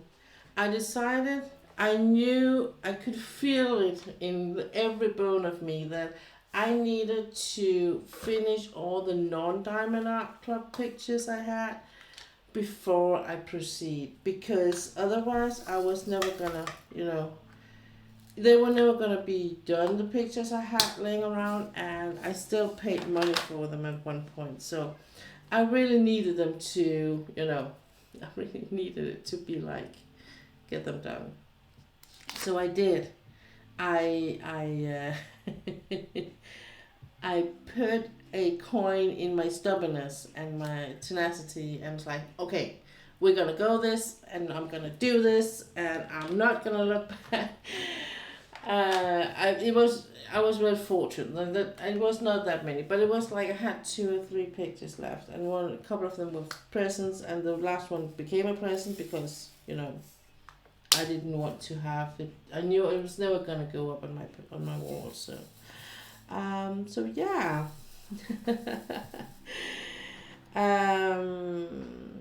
And the more I learned about how the license thing worked, the more it became like a natural thing, because my mom, she had a shop when I was a kid, where she sold her own creative designs, and all of them, she had her own way to do it, but all of them was made like actually the kind of thought as the diamond painting kits, like everything is in the package you need. The only thing you had to buy on the side with hers were the glue. But if you just wanted to sew things together, there would be floss in it too. Um, Everything was pre-cut in high quality felt. So it was figures like angels or mouse or Santa Claus, or all that things, different things. It could be like a thing to put on the wall in the nursery, or the children's room, where it was like it was pictures from a lullaby, or it could be something else. She was amazing, my mom, with that. She had it. The best picture I can put on it is, she could sit with a circle and a square and a triangle in felt, and just be like, fluff, an angel, fluff, a pig or something. And I was like, oh, wow. How did she come up with it? She was really, really amazing. Unfortunately, she's not alive anymore. And her shop was sold. She sold all the rights and all that before she died. And one of the reasons why she did it was because a lot of her designs surfaced on different fairs and things, shops, physical shops, but in cheaper versions, like China versions. And she got so sad, because one of the things that she prided herself of was that she always made her stuff in really high quality felt. And why was because on that kind of quality, you wouldn't be able to see the glue through it, because if you did it on the cheap quality, when you glued things together, you would see the glue through the felt, but you wouldn't on the high quality. And she felt like people were cheated out. And I think she just knew that she was never going to win that battle. She actually did try, but you're up against some really big giant companies, and like, you know, people don't care. Unfortunately, they didn't. They're more aware of it today, but at that time they didn't care. And my mom really did some really cute things. So yeah, so it was. I discovered actually when I started looking more into all that with the license kits and all that, that it actually had like it was reaching back in my history and be like, you remember your mom? And I was like, I actually do. So to honor her and just pure decency in a way, I am very, for me personally, I try to be very careful on what I say yes to, what I show on my channel when it comes to diamond painting. I'm not that much into the cross stitch yet, but I'm probably, if I go full into cross stitch at one point, I will be only showing license kits there too, or license patterns. But we will see. For now, I am buying some pictures from China because I can buy them in silk and they are stamped, and they're big ones. But I might be buying a couple of more from Oaloa, which also have the stamped ones, and it's in with cotton floss, but and they're not that big. But they are for sure licensed kits or licensed pictures, so patterns. So um, I've tried to pick pictures from AliExpress that, to my knowledge, are not, made from any specific artist, and some of them might be from a public domain or something. And the thing is that in China they have different rules when it comes to the whole copyright thing and all that. So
so yeah, that was a bit about my history with the whole diamond painting thing.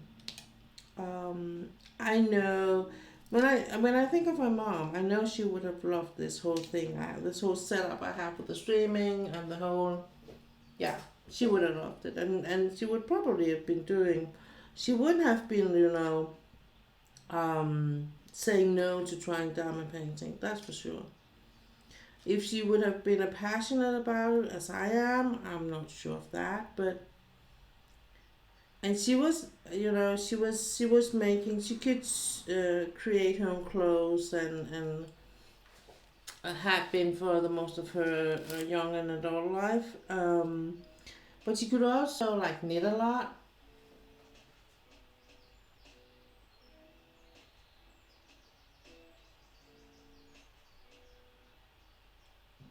Uda has a crisis. She know She's no, she should be here, but she's so tired. But she is. You know what? Just it's no reason. Don't feel bad about it. I know you've been on work today, so of course you're tired.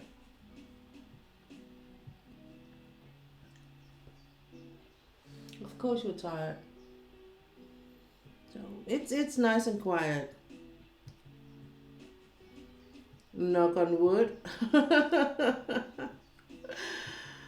And it is, we are approaching.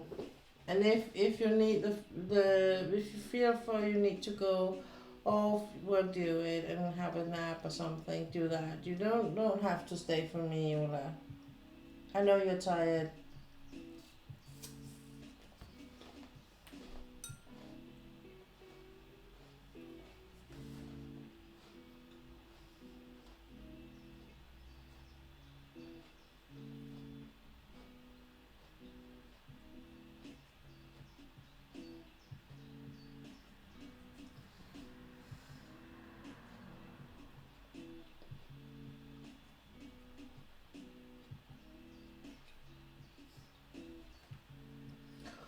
Have you been sleeping while I've been streaming? What the?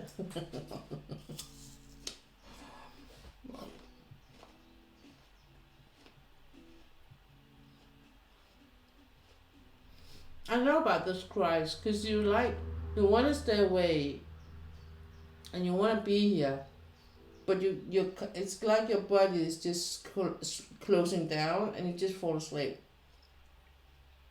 Oh, before I went streaming. Okay. Well, it's not unusual that people actually do fall asleep.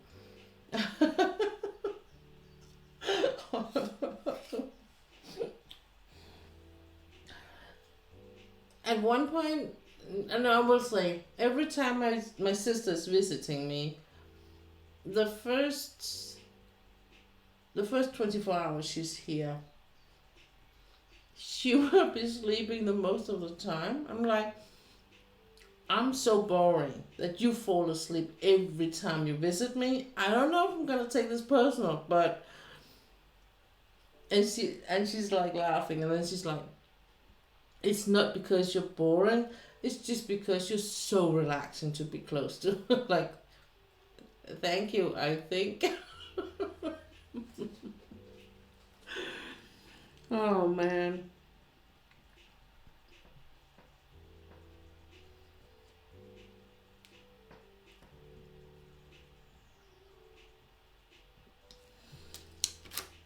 So yeah, there is no limit to what you have to endure. Now I love my sister. I love my sister. She is the most amazing person I have ever known. And I have known quite a few. um,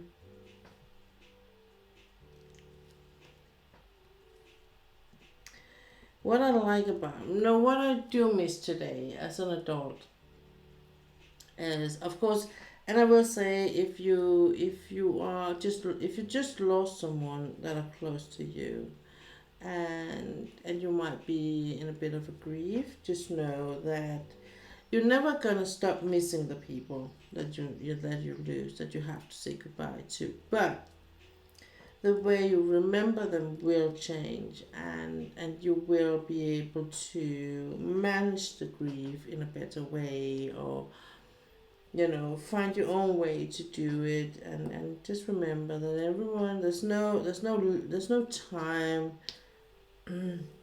limit, or there's no handbook on how to grieve. So if you just lost someone recently, you grieve your way. Just be sure that it's not taking over the whole life of yours. So if it's quite okay to be sad, it's quite okay to be mad or angry or cry and everything, and just let it loose, get it out, and then move on, and then take one more turn, as much as you want.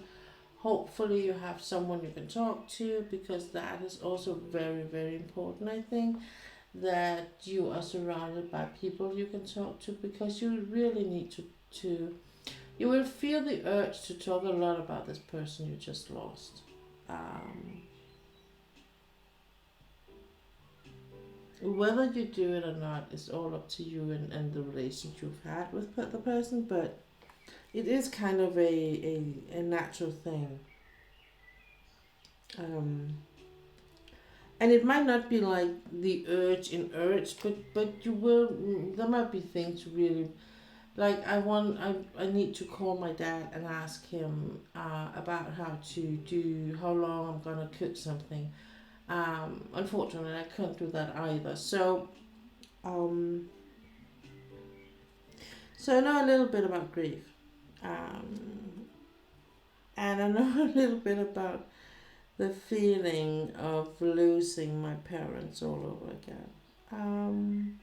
I was a baby when I was adopted, so I don't have any conscious regulations from that time, but I do have an emotional regulation. I have something I remember with my emotions, and that came to surface when I was like, when I buried my dad. I realized that it was like the second time I was an orphan, emotional. And that was I was really surprised because I hadn't given much thought before that, but it was something that surfaced right after, and it was like it just dawned on me, oh holy moly, I really felt abandoned, and there was a lot of things to be honest, there was a lot of things I needed to work on therapeutical, so I had to talk with a therapist about it because are the things I had never addressed before, because I didn't feel like it was not a thing, it was not a problem, it was not something I had to take care of, but suddenly I did have to take care of it. So yeah, um, things can surface when you are in grief that surprise you. So that's also a thing where you probably, if you haven't tried it, you won't know how you will react to it. Um, and speaking of, not to be a Debbie Downer today, but it is Sunday, and it is something with the church. Um, Me and my husband has been like, for years, he's been like saying, when I die, I don't want you to put me in where grandma's buried. Please don't. I want to be scattered in the woods or maybe in the sea, but don't. I don't want a stone or anything. I know that if I need to talk to you or you need to talk to me, we will find each other. So we don't need a burial place for that. I was like, for all of these years, I've been like, you can't take that from your kids, from your family, from the ones you leave behind. One thing is what I will be able to cope with, but you don't know what state or what age your kids are in, and please don't take that away. He's been very determined about this. But then for a couple of years ago, um, different parts of woods have been, in different parts of Denmark, has been actually been made to burial place, and it's a place where you can get buried no matter whether you're a member of the church or not, or what you believe in or not. You will be able to cremate it, and your urn will be put down there wherever. It's something you have to pay for or reserve, but you can like reserve the space, and then when you the estate from whatever you leave behind will pay for the ownership per se. Um, and we're going to a place like that, very close to our home. And we're gonna decide. We haven't completely yet decided whether we want to have one each or we want to have one together. But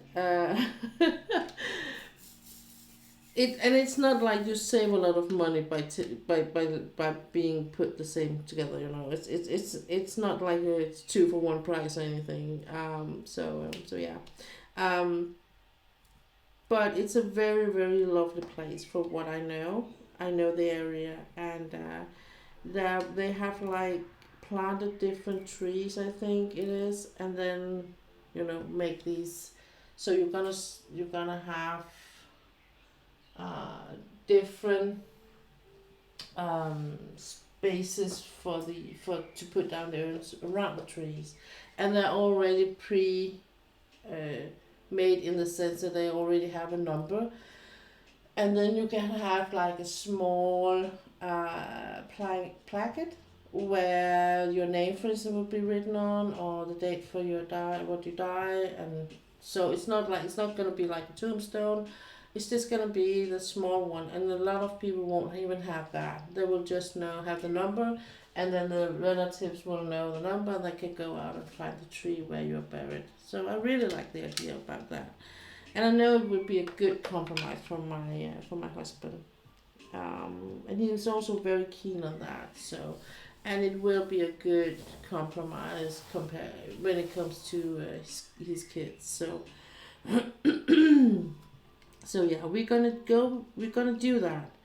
And no, we're none of us is like dying, but we're gonna do it while we still can.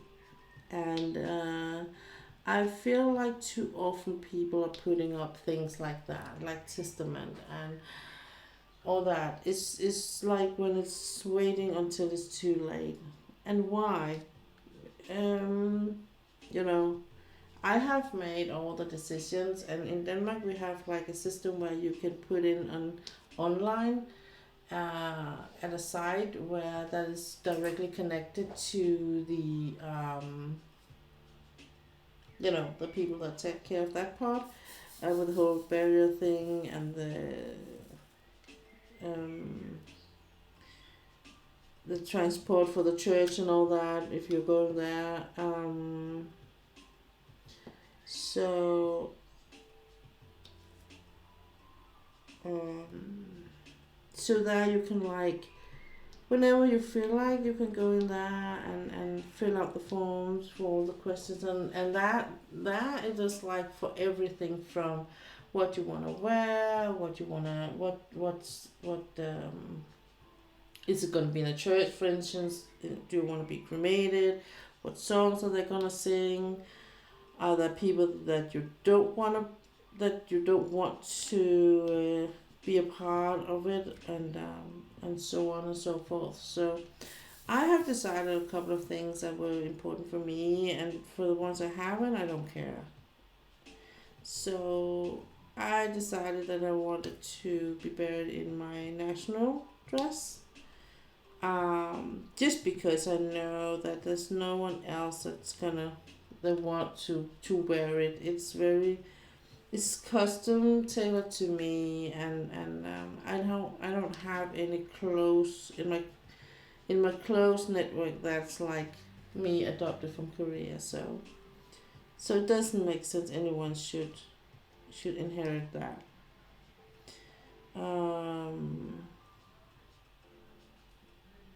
there are people that are put on the list of not allowed in the church. I will be, you know, buried from the church or chapel. So there's like different things, and it's like it's I think it's a bit like organ donors. It's a question that they have to run so many campaigns in Denmark about that. Please do make a stand whether you want to or not, because it's so easier if that should ever happen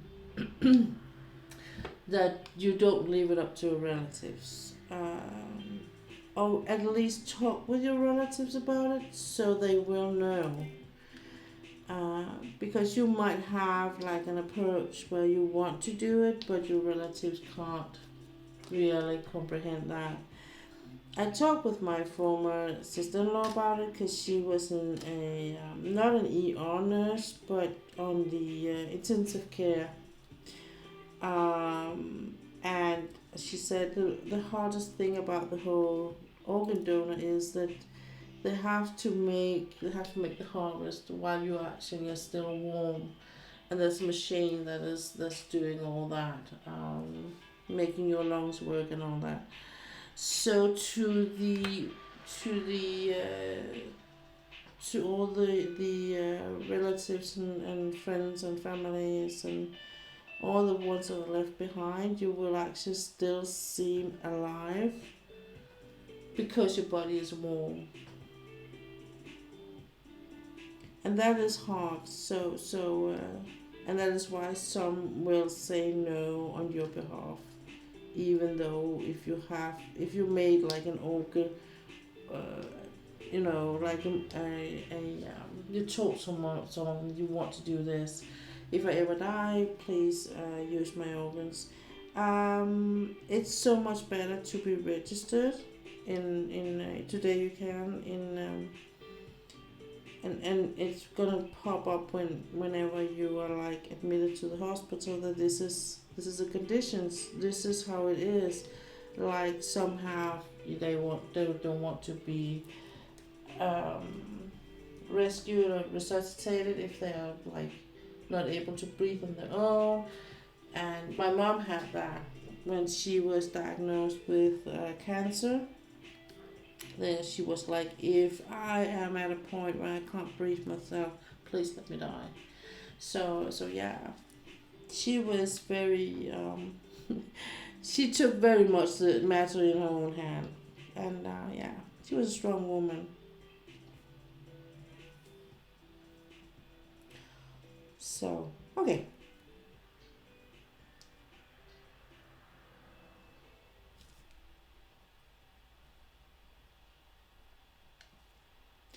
I was out yesterday just to talk about something else. If you're new to my channel, you don't know this. So every Saturday, no, not every Saturday, once a week, I am out and say hi to my horse. I don't have a horse, but I am riding on a horse, and it's almost like the same I ride every day or every time. And him and I have something going on, something very special. And he does things with me that he's not doing with other um, people, and or very very few. I think he has done it with his mom, but never anyone else. And I'm still like I'm only there for once a week, but so I like to call him my horse because he does feel like mine, and I am allowed to. The owner, which is where I ride, has said it's okay. More than one can be the owner of a horse in their house. I'm like, okay, then he's mine. There are other people that are riding him, so it's not like he's mine. If I ever should have one, it would be someone like him for sure. I will say that. He is very, very special, and he's special because what I like about him is he is. I don't have to do much to make him walk, or trot, or anything else, and I like that.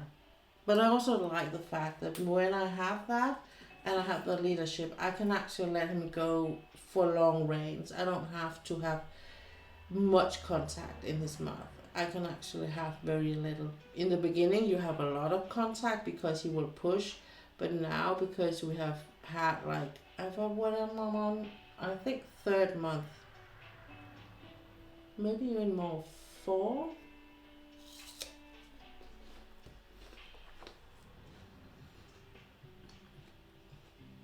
Hmm.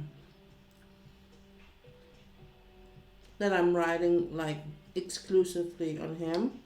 I have been trying. I've had a couple of test rides before.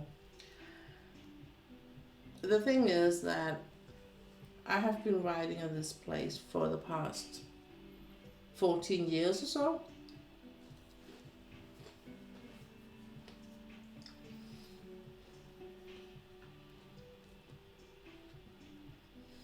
I have never learned how to ride when I was a kid. I was wanted to, but it was too much money. It was too expensive, and I already had like I did gymnastic and I did a lot of swimming and um, diving and all that. So you know, my mom had to draw a line, I think, and I think in a way it in her mind it was like it is too expensive to start on. You can't just start it. You have to have this and this and this. The reality is I could, but at that point I think because my sister she did right, and the adults that were paying her expensive were like they had a bit more money and they were interested in horses themselves, so it like made sense. But she was never that much into horses. She had her own and she was riding at one point, but um I actually think that I was actually having more interest in them, but and I was always been cool about it. I was never afraid of them. So but I got the opportunity when I was an adult that I was like, did a search on, I googled it on the internet where I could find like a riding school for adults. And then I found the place where I am. And I had like you can have like a test ride just to figure out whether this is a place or not. Then she had at that time she had um, you were going to classes where you would be like 7 or 8 I think, and then there would be 2 instructors to help us, and I kind of just kept stuck there. I really liked it, and I learned a lot. I did take some extra classes for horsemanship and horse language, and so I like it a lot. Today, because she's the one that helped her at that time, she stopped. She was a young girl when she started, and then when I came be a part of it, she was studying, and then when she ended the study, she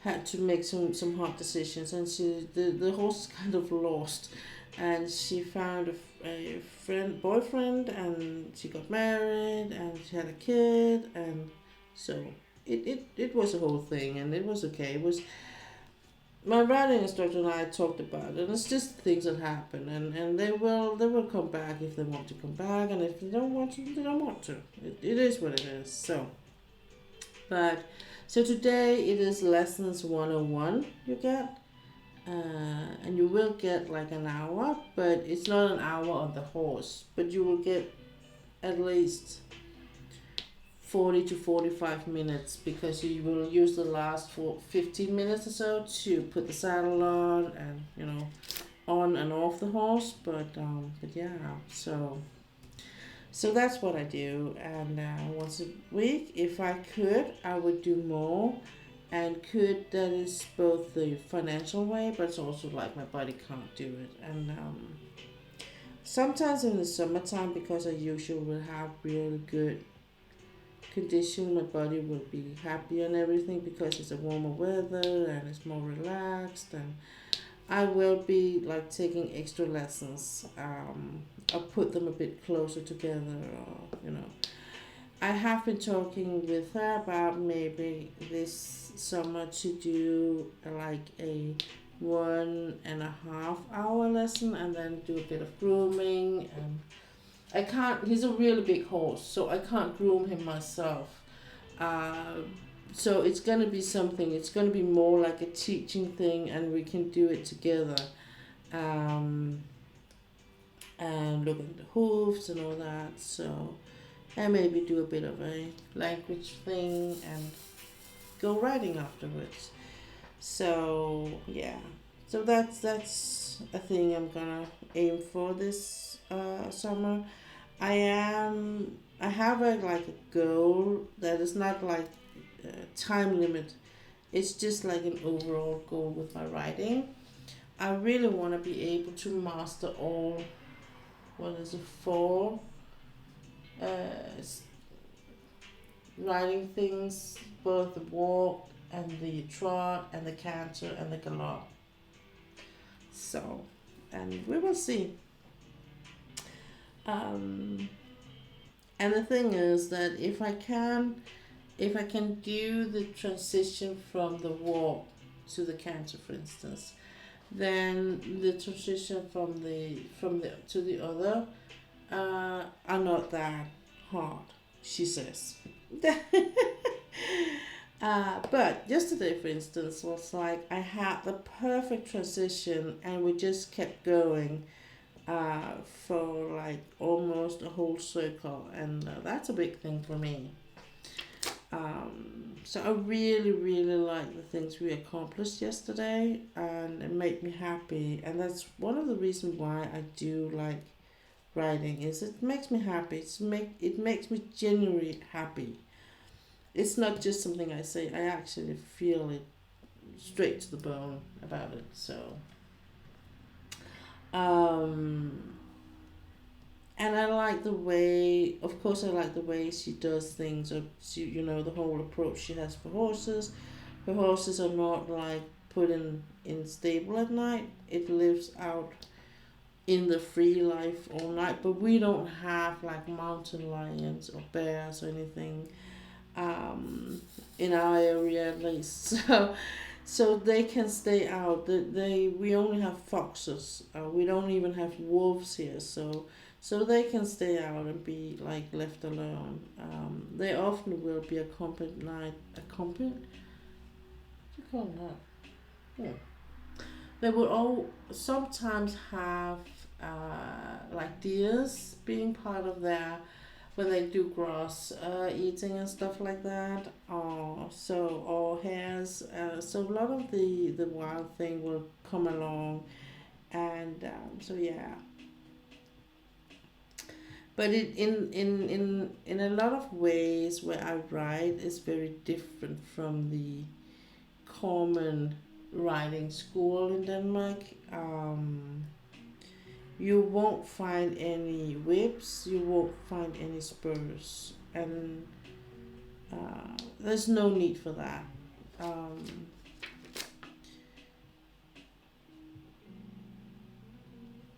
and I mean, she's all against it, and I like that. And the way she is working with the horse is so much the communication and the whole I'm gonna be a leader approach. So there's nothing to be in doubt about, you know, and that is like that is where the horses is most happy, is when they know who the leader of the pack is. Then they can be like eating um, in peace. But if they don't, they have to like appoint one or just be one. And it's not all horses that are born leaders, let's just say that. Some of them are as goofy yeah, as they can be. It's like they never get really adult in their brain. But as I said, in a group, like if you have a pack of dogs, there will always be like the top and the bottom, but there will also be the middle, and the middle are the ones that are being happy-go-lucky things, And they will be, if the pack are like stressed out or someone is like nagging or yeah, biting at each other or whatnot, they will be the ones that will try and make pace, that everyone is happy, and they will be goofy and make everyone goof around them with them, and at that point, and in that way they will like calm down all of them.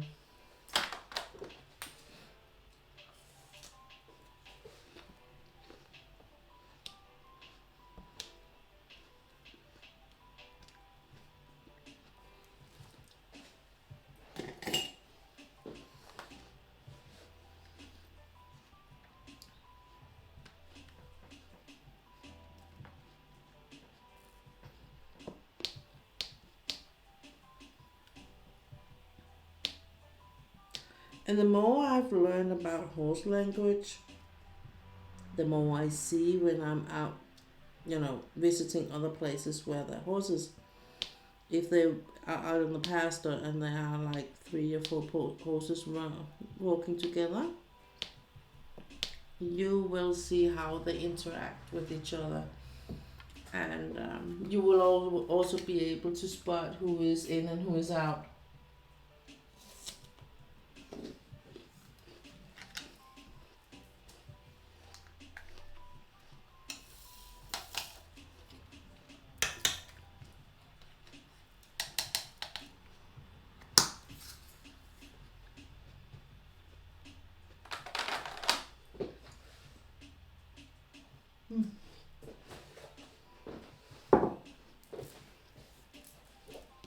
Almost done eating.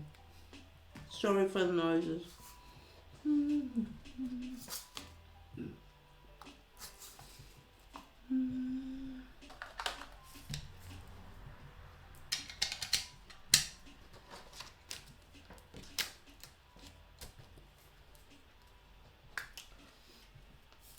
Okay. So, as you can hear, the horses are also a passion of mine. I'm very fascinated by the fact that you can sit on that big of an animal and and create a relation where you will work together and not like one is gonna conquer the other and force them being obey into obey you. Um, Hitting an animal is never the answer, I think. I think sometimes people can be so frustrated, but that comes out of lack of knowledge, I think, more than evil. Um, it's not the same, but it's similar to when people are like, why is some people hitting like a way to solve a conflict? Well, usually it is because they a lack of words. So, and when some people are like hitting animals, it's more out of frustration because they can't make the animal understand what they want. So they lack of a language or of an understanding of how to communicate so both parties will get something out of it. I think I choose to believe it is like that. They're not people are not in general evil people. So I think that a lot has to do with lack of knowledge. I mean, why would it make sense in any's brain to, as one of the first things you get when you start as a child in Denmark and ride, for the most riding schools, you will start to get a whip in your hand. For whatever reason do you need that?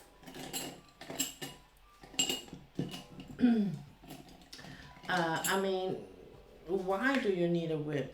Because the horse you're gonna ride, isn't it more important that you learn to balance and sit on it and hold the reins without, holding them too tight and all of that, instead of giving a whip that you, and the thing is with a whip, you have to have your reins in your hand and you have to have the whip too. So where are you gonna exactly put it, So no. No whips up, no spurs, no hitting, no just hitting a little bit, no. People are like, I didn't hit that hard. No, but you did hit, right? So it's like you can't be just a little bit pregnant. Either you're pregnant or not. Either you hit them or not.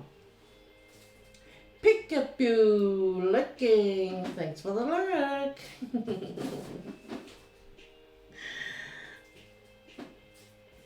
so, so yeah, I think that it's a very very good place, all right. And if you know something about horses and you know a man called Monty Roberts, he is the man who invented the whole joiner, and go and watch his videos. He is phenomenal. Um, it's a non-violent system where you can get a completely strange horse, a horse that doesn't know you. He has actually done it with deers too. It's a lot more patient work, but he has done it with deers too. But one of the most impressive videos I've seen with that man was when he did go out to find a stallion. Not a stallion, a wild horse, completely wild one, and do a join up. A join up is where you uh, tell the horse that you actually, the best thing is to um, be with you, otherwise you're gonna die. That's kind of the conversation you need to have with the horse, and the horse you use different techniques to. You're gonna send the horse away without hitting it, but just by using your hand and form it like a claw, for instance, and you will be working in a round pen, so you will make the horse go round in circles. But horses are like, they don't see the circle. For them, it's just a long way, and you straight way. They just keep running straight or right out, and they will be like, oh, he's keep being beside me. So they think in a different way when it comes to that. And then at one point they will try and communicate that they really want to go into a negotiation with you, and you have, of course, you will have to know the small signs for that, and then at one point you will invite the horse in and it will go in, and then you have the join up. Then you will, when you have the join up, you will take your horse with your shoulder, and you can like take it with you without taking it with you, without dragging it with you. You can actually pull it with the shoulder. When you do that, that's a follow up. So it's amazing to see him work with the horses. He has a really amazing and way to understand them and see them. But he also used a lot of hours be with the horses, just to be with them, see how they interact and what they do, and for instance how they will, if there's one of the youngsters are not behaving, they're sending them out of the group to eat further away, and they will very fast ask for forgiveness to come back, because being out there too long is equal death. That's how it is in the wild. It's a funny thing is, a lot of people, when they talk to a horse, they will, and this is because this is a difference between animals and horse people. But if I have the horse's head is here, a lot of people will go up to the head with their hand like this, and up in front of the eyes, and they will actually go with the hand like, I'm over exaggerating this a bit, but they would actually almost make a claw. So this is why some horses will back and do it quickly, because you're actually making the same motion as a cat, a big lion, a mountain lion or something. So yeah, just saying, remember that. The best thing you can do if you're like standing, find yourself standing next to a horse that you don't know, just give it the back of your hand to the nose. And if it doesn't like take a whiff of you and it's not interested, then back off. If it is interested, it does whiff a bit on your hand, and then it might be starting to do this motion with the lips. Remove the hand because it might come a bite as the next thing. So these are the things. Then you're like avoiding a conflict. You have presented yourself. This is who I am. I smell like this, and but I don't want you to bite me. So, and I don't want you to do anything like in the sort of that area. So that's just remove your hand. Okay, that was a bit of horse language 101 there. Yeah. So I do find it very. He's a very interesting man, and he has some very interesting videos on YouTube. Monty Roberts. And a lot of the approach my writing instructor has is from him. So yeah.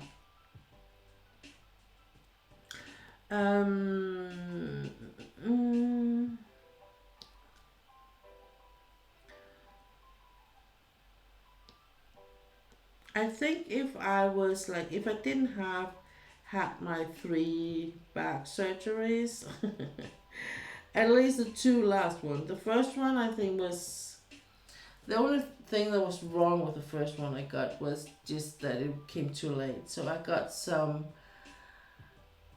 Those were some of the things that never healed properly. Oh, that didn't heal up okay, 100%.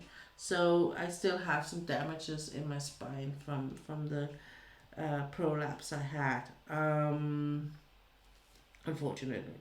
So, but the next 2 ones was new prolapse happening, and the last one I got, I didn't have no. I had 1 more prolapse, and then I went for about a year, 2 year, and then it began hurting again, real bad, and then I had to go through the whole one, and they couldn't help me, they say.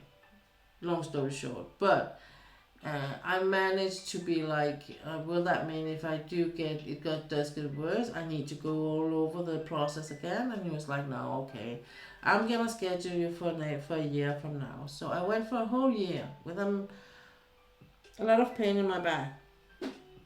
And then I got some new scans, and they actually showed I got a lot worse. So now I have some titanium plates in my back, and some, they have to be put together. They sort of removed the tabs on my spine, and they crossed that to granulates and put it down to make space. So yeah, to stabilize everything. So that's it. But I think it wouldn't have been completely unheard of if I might have been exploring a bit more of the competition side with the horse, and do a bit of more, maybe on the western side. I really love western riding.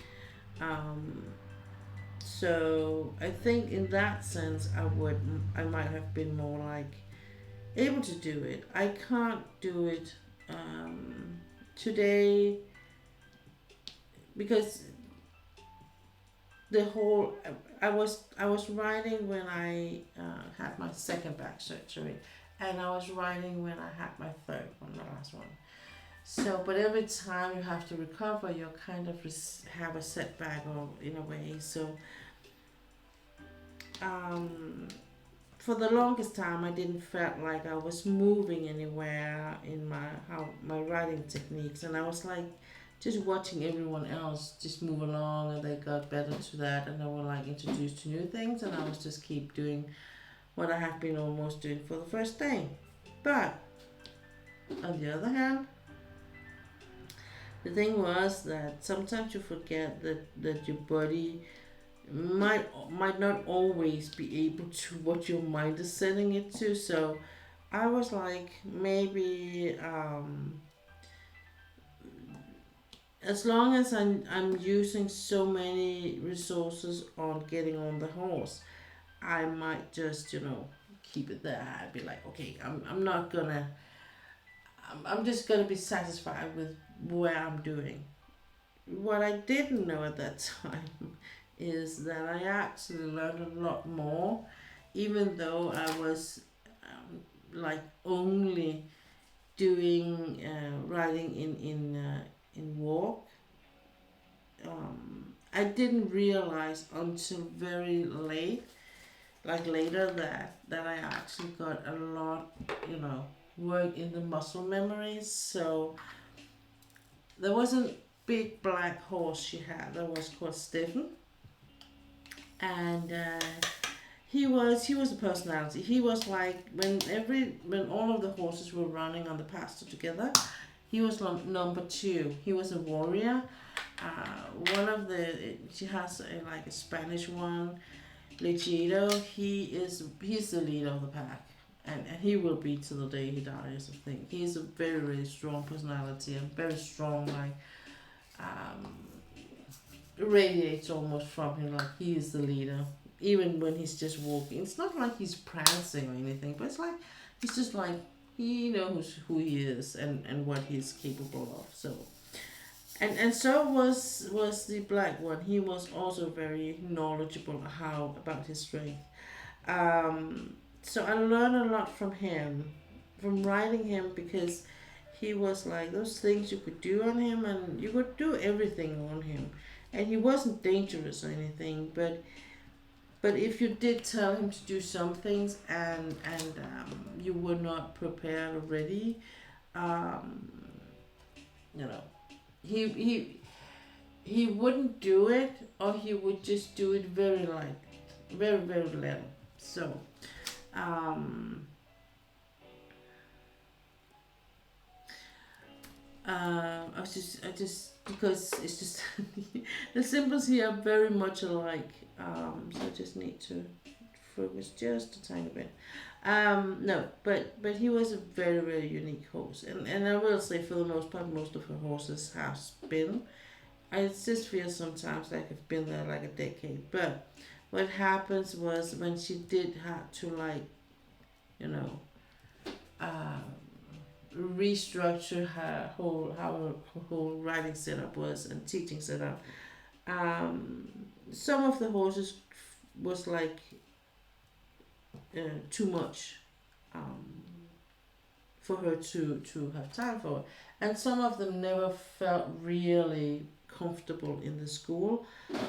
So they were like sold to um, some of the students, writing students, or what you call it, um, because she could make some really good matches in the way that they have been riding on the horse. She could see what they were, she knew what they were working, how they were working with the horse and all that.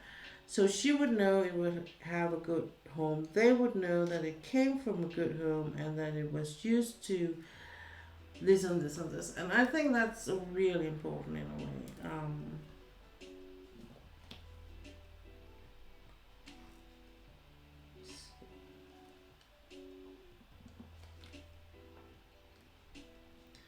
Because to me, it shows that she still, even though she is very passionate about, she still has her like common sense, or like what is good and what is not good. So yeah.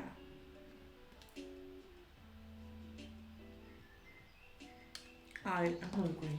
I need a snack more, a bit more snack, a bit more snack. This is not very healthy, but it tastes so good. I don't know if you have this in the States. if you know these. But I love these. These are some of my favorite ones with banana and chocolate.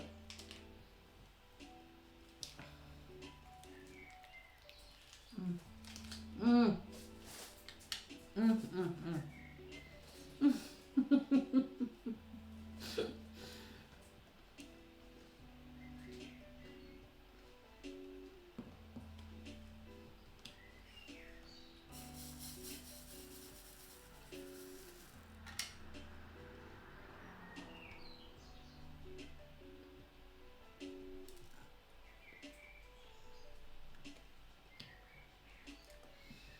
But the whole story about the black one is that what he taught me, because I see it a lot like the horses are teaching me things.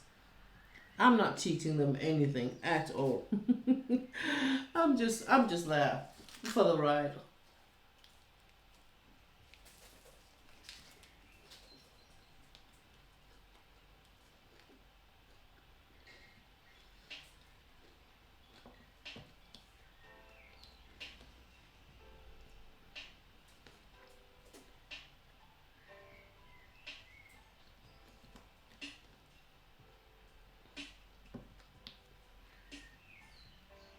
Um, so the big black one taught me a lot about how to correct the horse in with the reins with very soft movement. He taught me how to um, control the horse when they want to push for going into a canter or anything. How to control that. He taught me how to handle it when if the horse has like a habit about um, putting weight on the bite, and then it will end up being like it can actually uh, yank the reins out of your hand just by tilting the head, or doing the motion with the head or the neck. So um, I'm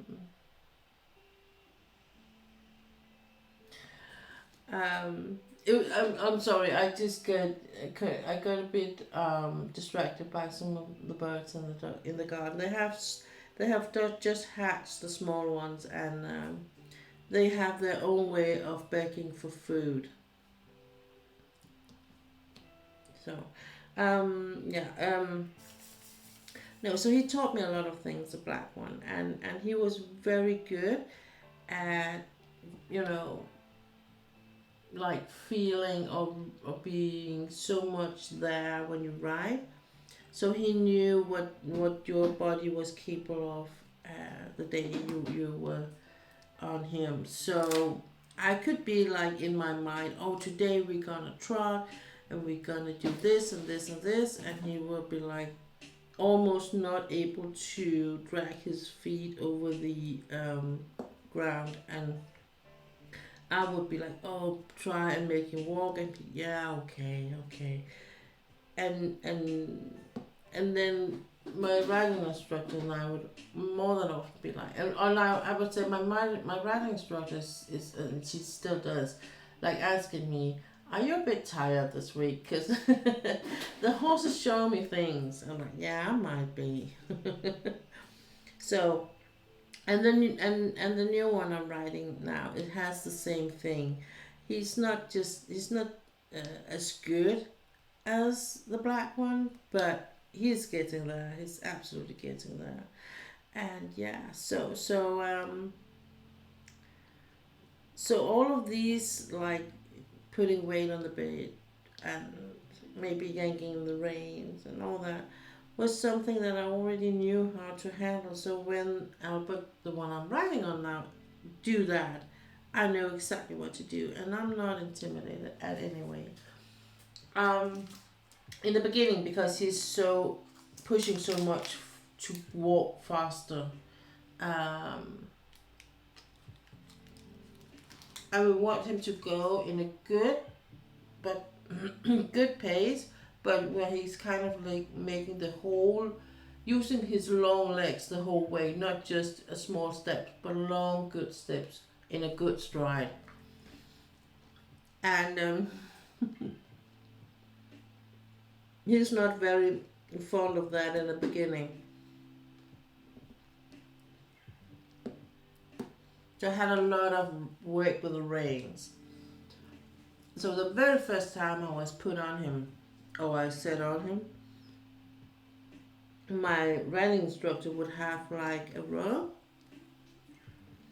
and then he won't that much inclined to do it because she was like also keeping the pace down. So the second time I was on him, she was like, so I'm gonna put the rope on him, and I was like, I said, if that makes you feel more safe, it's okay for me, but I don't mind. I mean, I'm not scared. I know I can. I got this. And she looked at me and she laughed and she said, "Yeah, I know you actually. I know actually I do know you got this because it's so much. There's so many things you do like you did with the black one. So yeah, I actually could. I do know that you that you are capable. So yeah, but it's the way you better safe than sorry, you know. So it's okay. We can laugh a bit about it, and as long as we can do that, I mean, then better be safe than sorry, and be like, okay, that was a bit, maybe a bit too much, but you know.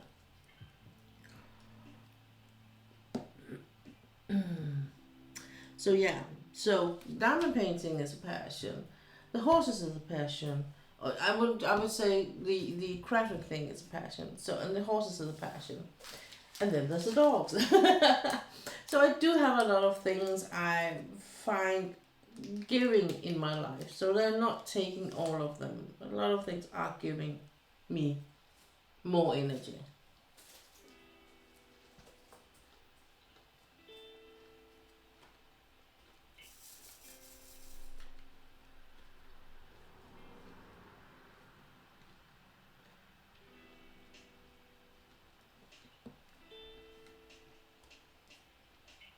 So whereas the horses is a bit of a new thing, new compared to my whole life, the dogs are no thing.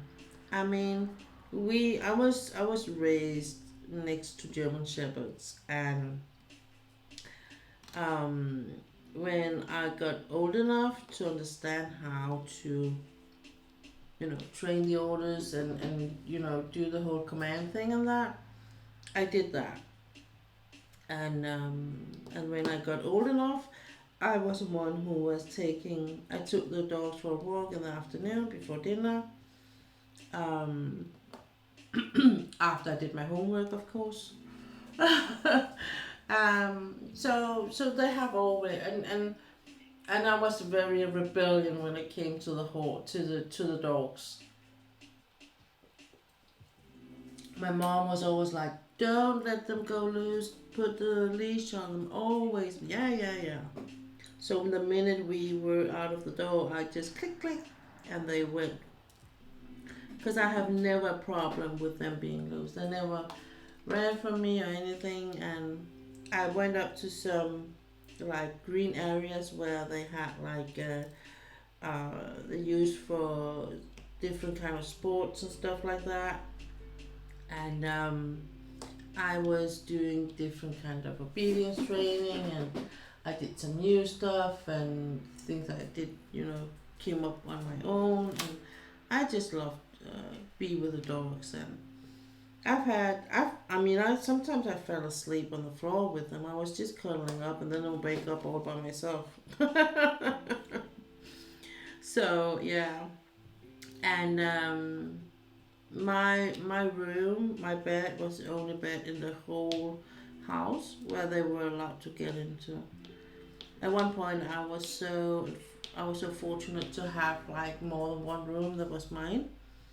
So I had like almost a small apartment, and so I inherited some old furnitures, I don't think I have it anymore, but I had at one point, I had a picture where my two German Shepherds were lying in the couch, like on a string. So that was really, and it was very, it was so common to me. And I was like, of course, the animal is going to be in my bed so I can cuddle with them. Um, if you're playing Paria, you know that there's something like plushes, and people can go plushie hunting. Um, it's I giggle about a bit about it because when I was a kid, plushies were my whole life, and I had so many. So in the evening, and when I was going to bed, I could put them all around me, and it would be like in my over my head. I would have like cover over me, and then I would have building almost like a small den with the plushes I had, and then I could be all in there, and it'd be like a whole cave or den for me, and I would feel safe. And sometimes that was the only way I felt really safe, was doing that. And I didn't know what I was afraid of. I just felt very unsafe when I was going to sleep. So that was a way for me to solve that problem. Unfortunately, as a grown and I moved a lot, I don't have that amount of plushies anymore. And today I do regret that some of them were, given away. At one point, some of them were some my mom did create for me. So, but yeah, it is what it is. Hello, lovely. Hello, my doggy. Hello. Did you get some food, babe? Huh? You say hi to the people. Huh? Say hi to the people. Huh? You're so long, dog. Yeah, you're so long. Mm-hmm. Yep, sit. Good boy. No, that's not for you. That's not for you. No, it's not for you. Was it good food? Let's see. We can get a good picture of you. Oops. Oh.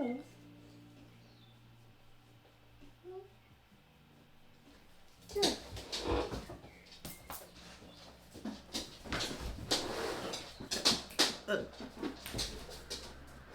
Jack,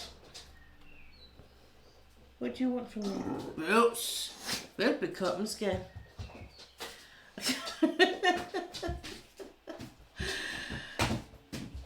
Velbekomme. Så. Så kan du godt gå ud. Ud. Ud. Nej. Gå ud.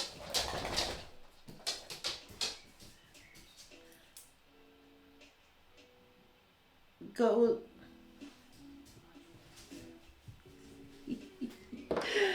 Oh God. Could you hear him burp? Yeah. Yeah, he did just get food. Yeah.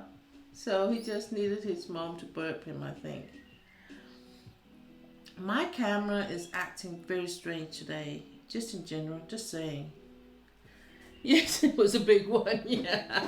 He's very good at burping. There's no shyness in him when it comes to the burps. Thank God he doesn't fart as louder.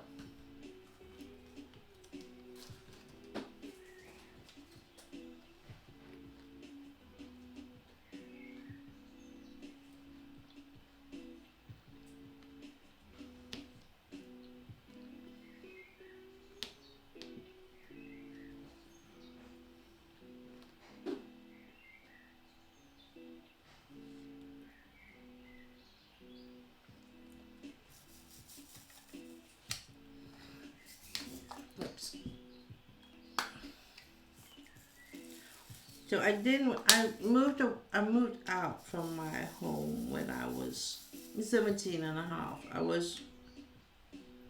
Um I was gonna I was gonna do it on my own. So at that point, I didn't have a dog. I had a cat when I was around 18, and we were living. I had a boyfriend at that point, and we were living at a rented place, and it was a very strange. When I think back, it was a very strange time in my life, but it is what it is. Um, so the first dog I had when I was on my own was I got one. He was actually, I think he was close to two, maybe one and a half, but close to two, I think. And it was a family member that had like bought a dog and didn't realize how much work it took for it to behave. So the way they resolved that was every time people came around, they would put it in the bedroom. So that was how they did that, and I was like, "Oh, that is really not a good way." And they were very frustrated about it, and I was like, I couldn't, cause my boyfriend was like he was not used to dogs, and it was his sister, so I had to be very careful. And but at one point he like caved in and was like, okay, I'm gonna talk to her and ask if she what she thinks about it. And I think in a way she was more than happy to like also give him to someone that she knew, Um, so I got a dog, and he said that no matter what, at any circumstances, the dog are not gonna be in the furniture, not in the bed, not in the couch, no one. I'm like, I was absolutely, you decide. It's just a matter of we are never gonna let it go there, and it's not gonna go there. At least not when we are home. So the first night we had the dog, it was kind of it felt a bit unsafe, and well, it's have been like more than one and a half, I think. Maybe just 15 months or so, maybe closer to that. Really, it was really not that happy about losing kind of touch with what home was. Um, so what I heard during that night, I think, as I recall it, we did have take days off afterwards, so we would be like home, so it wouldn't be like home alone for the first couple of days at least. um so what I heard during the first night was like, come on, come on, okay, good boy. And then there was like quiet, and I was just giggling a bit and just pretending I was sleeping. I sleep very light, so this is I would wake up for nothing. So it would be like, so hearing him be like, come on, come on, come on, and just a big sigh of and relief and just quietness. I was like, okay. So from now on, the dog was in the bed. um, he was a good dog. He was a mixed breed.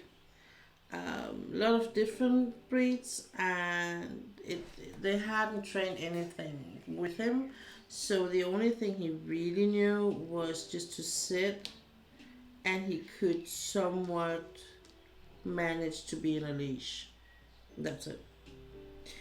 So the first thing I taught that dog was how to lay down on the command, and not to get up until he was being allowed to. He was a very understimulated dog, so it was like he was very active. So I was like, I need to put the energy into like giving him to let him get the steam off. So I would train him, obedience train him for 2 to 3 hours every day. And then on top of that, he would go for the usual walks. It would be like, I think we walked him 3 times a day. No, yeah, 3 times a day we went for a walk. And we had him in an apartment for the beginning, and then later we bought a house where he got a garden, but he was never like let out in the garden to do his business. That was only when we did the walking. So excuse me. So that was my first dog, and I learned a lot about dogs, about things with him. I went to obedience competitions and agility competitions, and I learned a lot about dog language and how they communicate, and yeah, I did became an instructor in agility and obedience training. So that was kind of my whole life at one point. Um, that was like out of the 7 days from Monday to Sunday. I think out of those, there were 5 of them would be like somewhat involved in something with a dog. Um, we split up my boyfriend and I, so I was single in a 3 years time or so, and in that time it was where I really went crazy with the dog and the whole training things and the competition and so besides our competition with the dog, I did a lot of fitness training. So a lot of the time I had a dog that wouldn't mind being alone for 10 hours a day, because I would be doing a lot of training with him, and when I was with him we were together and we were doing a lot of things, and um, so I would be like going from work and doing fitness training, and then I would go home, pick up the dog, and go out and go for a walk, go home, put him in the car, go out to do some obedience training or something dog thing related thing. And I had like he was with me everywhere. I had the rule that if I came home, if he's been home alone the whole day, if I came home, I wouldn't go out anywhere without him. So he, even though he didn't was very much into the car thing, he would actually be with me everywhere, and he didn't mind being in the car per se. He was not happy about it, but as soon as the car was like not moving, he would just curl up and lie and sleep. So it's not like he was stressing out about it. As long as it moved, he was just not very much calm. He would be panting and you could feel the stress. But as soon as I parked the car and I could go in, and I could also sometimes go home from work, and I would be going him for a walk, and then I would be putting him in a car, and I would go out to fitness train, and that would be quite okay. He would just he was with me, and the time he was alone would be so much shorter, because it would be immediately after I wouldn't have to drive. It would be like I would go out from the trainings facilities and be in the car, and we would be together. But if he was at home alone, I would go out, have to take the car, drive, and so. But this way we would be together very very fast immediately after. So it and it felt good for me. um, so I could do it without feeling bad and feeling like I was neglecting him. So, so I think that no matter what, even though the one I have now is the first one I've had since he was a puppy. um, on my own. I think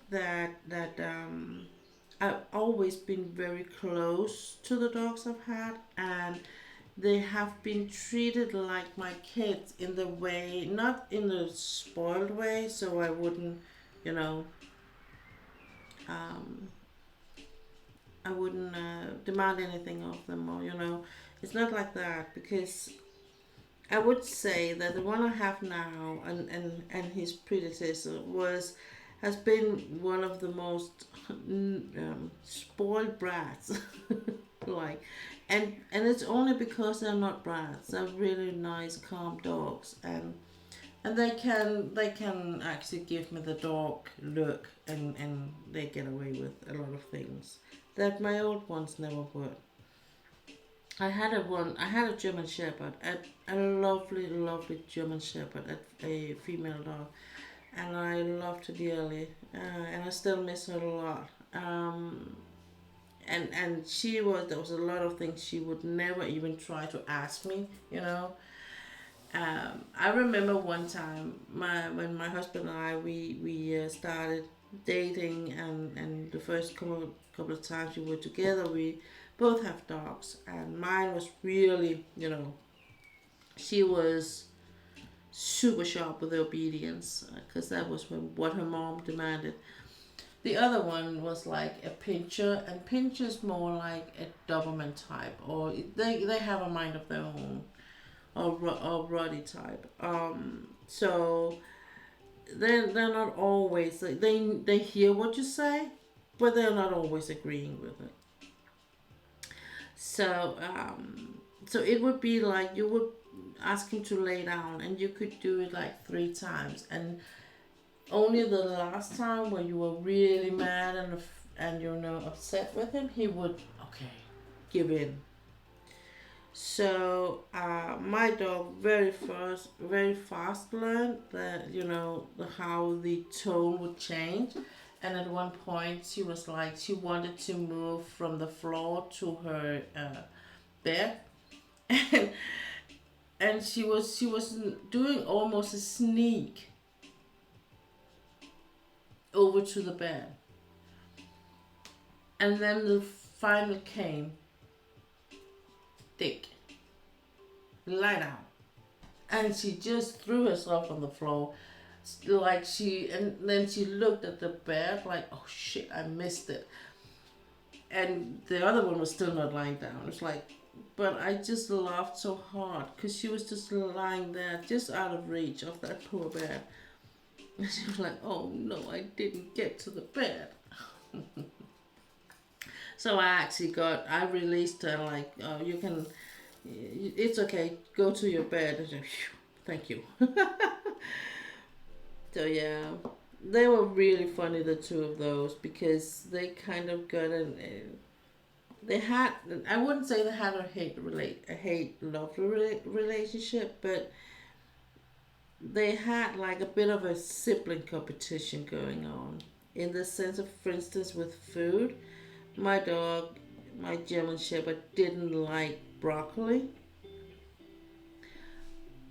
but the way she was gonna eat it, if he was eyeballing it, I laughed so hard, because I could almost see how she made almost a face trying to get that piece of broccoli down, just because he was not gonna have it. That was so funny. So yeah. So the German Shepherd was number 2, and then my husband had a dog. So, and we had him for a while, just him, and then we got the first flat-coated retriever, which was he was 2 years old when we got him. It was my one of my friends has is breeding flat-coated retrievers, and it was one of the litter that came back, unfortunately. So yeah, and the first thing was that she asked if we could help her out, because they had returned it was not a puppy anymore, but we kind of called it a puppy. And now her two female dogs, she had the mom and a sibling, a female sibling. And I think it was the mom who went into heat first. Um, if we could take him, and we did. I said it's no problem if you can go with our old one. We for sure we're gonna help you out. And he just fell in like he belonged here. So, but we had a deal and we gave him back. But it was like we really liked having him. Then his sister got into heat, and we had him a couple of times, and it was like he just fell into the energy we are in here. So we talked about it, and I said, you know what, because I didn't have a job, and I was all with the bag and all that. So I said, we don't have the money for one more dog, but I will give him a home if you will feed him thing. And she said, sure, we're just gonna make you a feeding family. So that's just, we're gonna make papers and that. So she actually owned the dog, but I knew she would never claim him because he had fallen so much into, become so much in a part of our family. So that would just not make sense if you would insist on, taking him back. So, and she would never do that, but she could have if she wanted to, because he was not my dog per se, or our dog. So that was that one, and now we have the one you just saw, who is called Arthur, and he is turning 7 in a couple of days, June 5, on Father's Day and on Founders Day here in Denmark. So yeah, that is also his day. And I actually thought he would turn 6, but then I had to look up. I wanted to, because I think I'm kind of in doubt every year, so I wanted to put a note in my Google Calendar. So I wanted to write the year he was born. And then I realized, ooh, he's actually turning 7. So that's why he's a bit gray around the mouth. But he does not know it, and I think in a way that's the most important thing, that he actually does not know that he is turning 7, and he should be an adult dog. He is sometimes. I think I can feel it in his energy level. So he's not as, he's never been really big hype thing, but he's not, it is a bit more, he runs out of energy fast, I think, in the way that it he's still a pain in the butt when we got visitors. Yesterday my oldest stepson and his girlfriend were here, and my dog, or our dog, was so happy, and that kind of level of hype is just keeps up right until they left. As soon as they were out of the door, he was just collapsing and sleeping rest of the evening. So yeah, he's a really a people dog. He does not care much for dogs, fellow dogs. He's like, oh, who are you? Go away. That's kind of the looks you give them. Who are you? Go away. That's a dog. So if people are very often asking me, do your dog want to talk? I'm like, no. Very short no. He actually does not want to talk to anyone, but you. So if you want to talk to him, go ahead. But your dog, no. No. Let's see what we're having. I'm gonna sort them up, bit up here. A-K.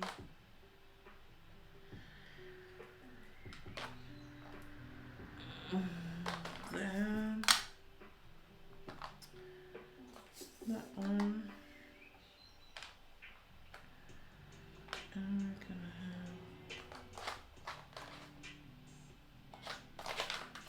have this.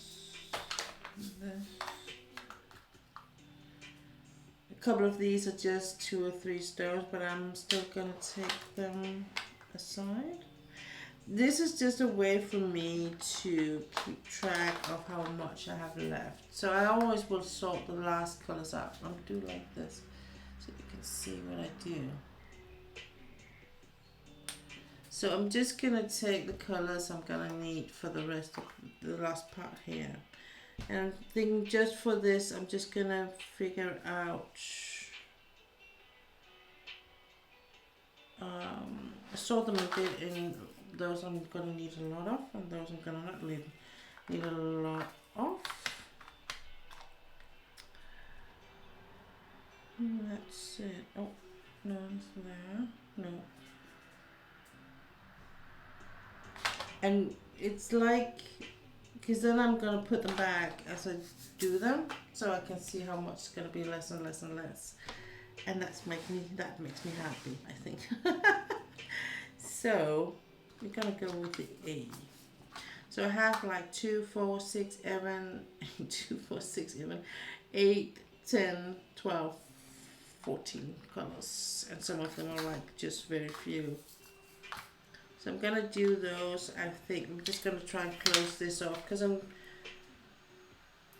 running out of time, I can see. So I'm just gonna do, yeah, I'm gonna do as much as I can on this last part, I think.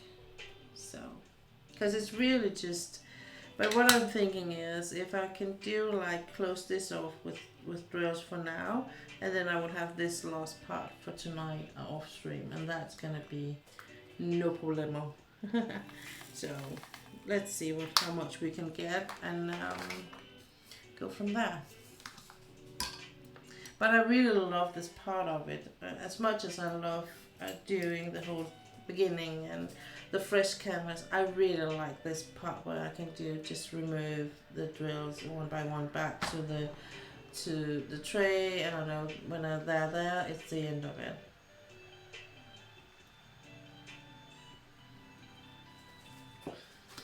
And then I'm gonna do, the next I'm gonna do is spring showers, and it's a medium sized one.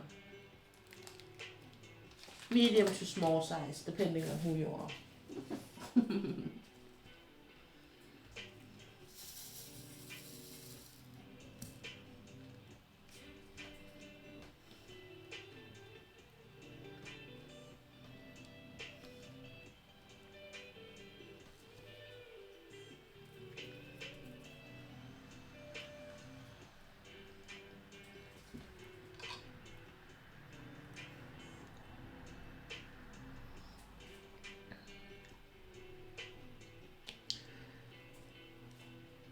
So what are people having for lunch or dinner today? Or breakfast, if you are at that point. We are having, for dinner, we are having like, it's a dish that I found online, and it has of course a name, but we are just calling it chicken and eggs. And there's chili and different spices in, and lime, and then brown rice. And brown rice is really good for me because of my diabetes. I'm not eating too much white rice and all that, so but the brown rice should be good. And then there's different other things in it, but it's really good. And then something called broccoli, asparagus broccoli or something. And usually I would be eating it with chopsticks, because it kinds of, and then of course egg. It kinds of, first of all, I love eating with chopsticks. Second of all, it is actually something you can do. It's not all things you can eat with chopsticks, but this you can. So I think my husband actually eat it with a spoon just because it's fast doing it that way. Um, and usually we would be. I think it's a dish for four, and we're two, and we would be eating everything off it. So tomorrow my husband is going to be scanned. He's going to the hospital, and they're gonna scan him to see. He for last Monday he got a radi- fried potatoes, gravy, and vegetables. Or what? Or a roast and potatoes and gravy and vegetables.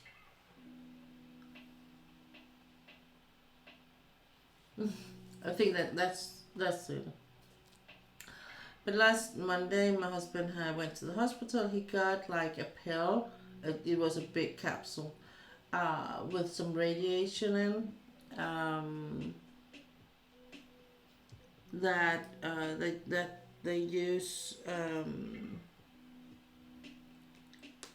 to and then he have to swallow it, and they have to wait some hours, and then he have to they will scan him, and then he had to go back tomorrow, and they will see what how much is still left in the system, to see if he has this gallbladder diarrhea thing going on, and yeah, so.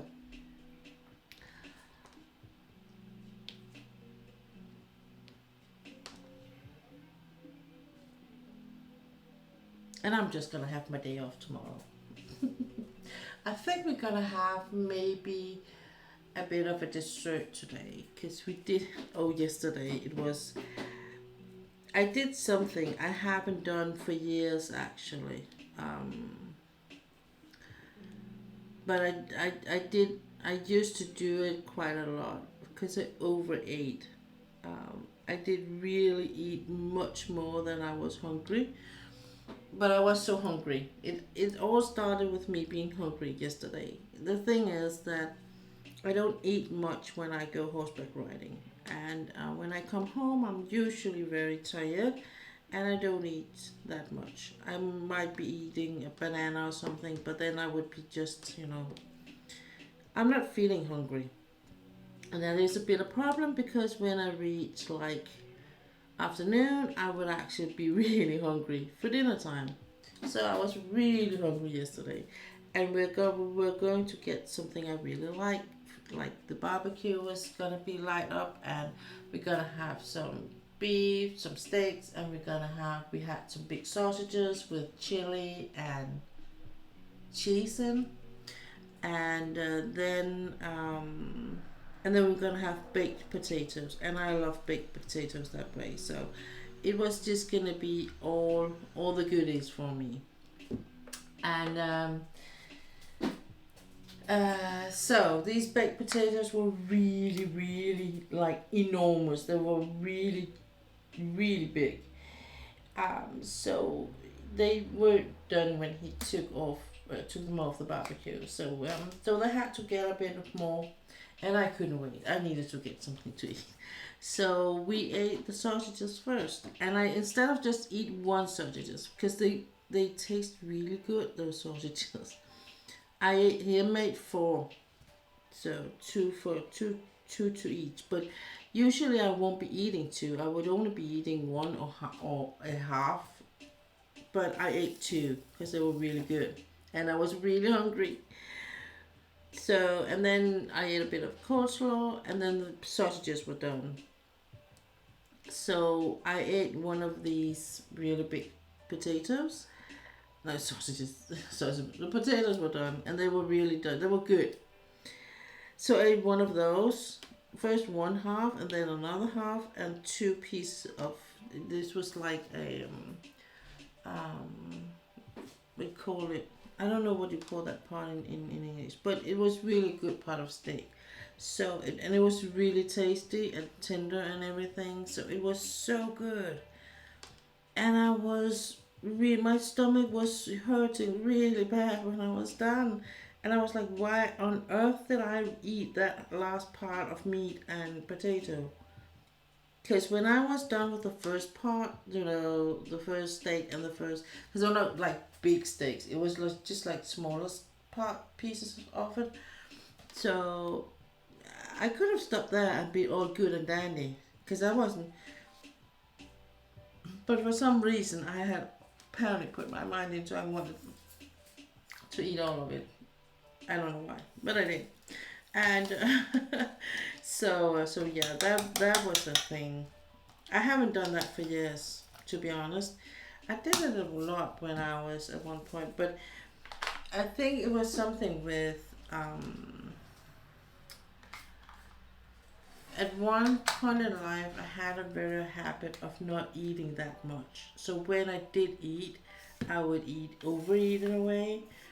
And the problem was that sometimes it wasn't that very healthy, the things I was overeating in. But it was a thing I did when I was younger, I would say, and I was a bit more active.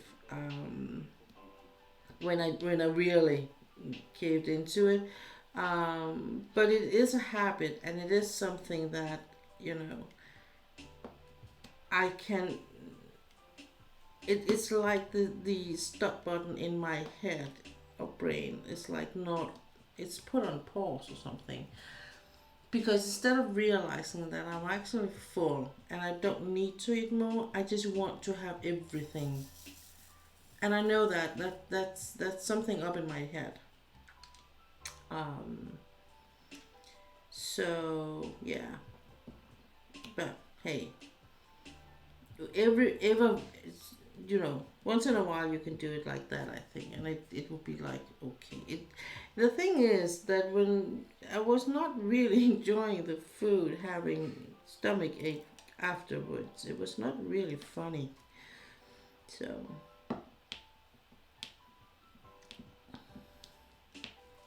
but I am like, and I have always been a person that was like, ordering food or buying food with my eyes.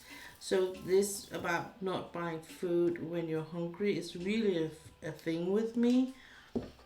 Um, and it was a problem when I was a kid with the thing that my mom and dad had this rule about it, that if I could leave leftovers if someone else had put it on my plate, but if it was something I put on my plate myself, I had to eat what I had taken. And that was a problem because I would usually put more on my plate than I was able to eat, just because it was like it looked so good, or I really loved the food or something, and I really overestimated what I was capable of eating, and then I would be eating it anyway. um, and I think in a way it was a problem that was created there with the overeating for me. And luckily I was a very active kid or young girl. So because I was like, I was swimming almost every day, and the days I wasn't swimming, I would be in a gymnastic thing going on, and um, and this is actually funny because I was not a girl that was very much outside. So I really love sitting inside with a book, but I think it was a part of a compromise in a way from me and mom. She wanted me to be more outside, and I usually say in a part joke that we did compromise about this whole outside thing, that instead of me sitting inside reading, I could sit outside reading, because then I would technically still be kind of outside. Yeah, it's a thing. It's a thing.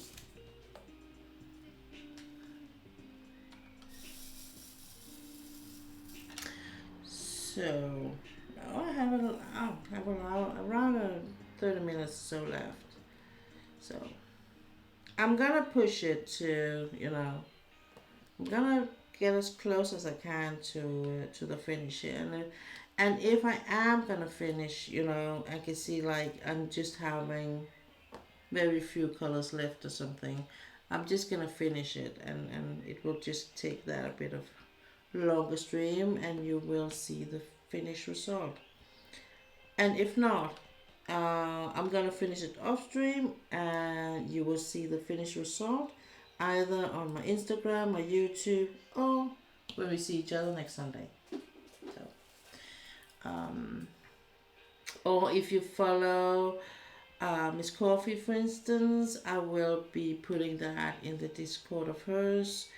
I have a Discord on my own that you're more than welcome to ask for, and I will give you the invite, or you can just see it on my socials, on my Twitch account. I put the Discord too. If you use a different name on the Discord than in here, please write the name that you used in here too, so I know who you are, because I'm not letting everyone in. I am trying to protect myself and the ones I have on my Discord, so as good as I can. Yeah, so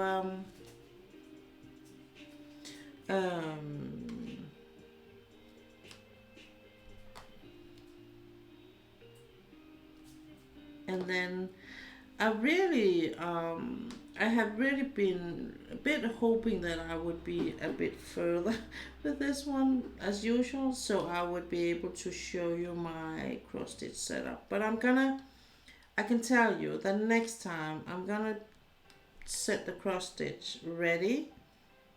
We're gonna talk about this one, and it might be also that I might be doing like on the Danish part for the first hour. I'm gonna of course show this. I'm probably gonna be if I'm not putting the leftover drills in Ziploc bags, I am going to work on the spring showers, and then I'm gonna put that away, and you can see that, and then we're gonna do the cross stitch, something like that. It is a bit of a challenge. I haven't fully decided. I haven't completely decided whether I want to do the cross stitch the whole stream or what. So it's gonna be something that you will see when you get here, sort of thing. I am missing a color, and why am I that?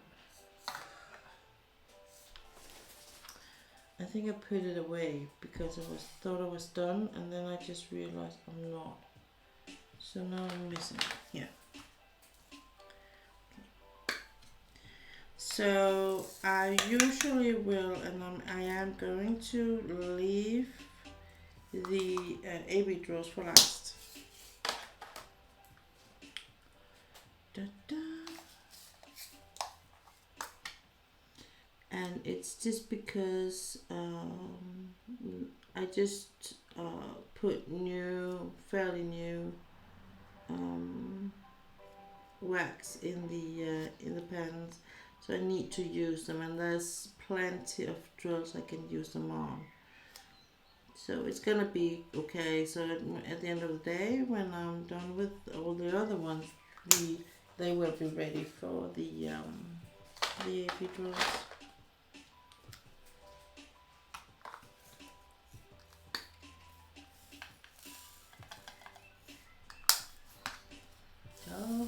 So you can see some of the colors I don't, and the thing is, now we are in the in the section where there's a lot of lines, and with the lines I can use multiplacer, and that means it will go a bit faster. So in that sense, it is sometimes a bit hard to predict when the finish is really gonna happen. I would say. I think. Um,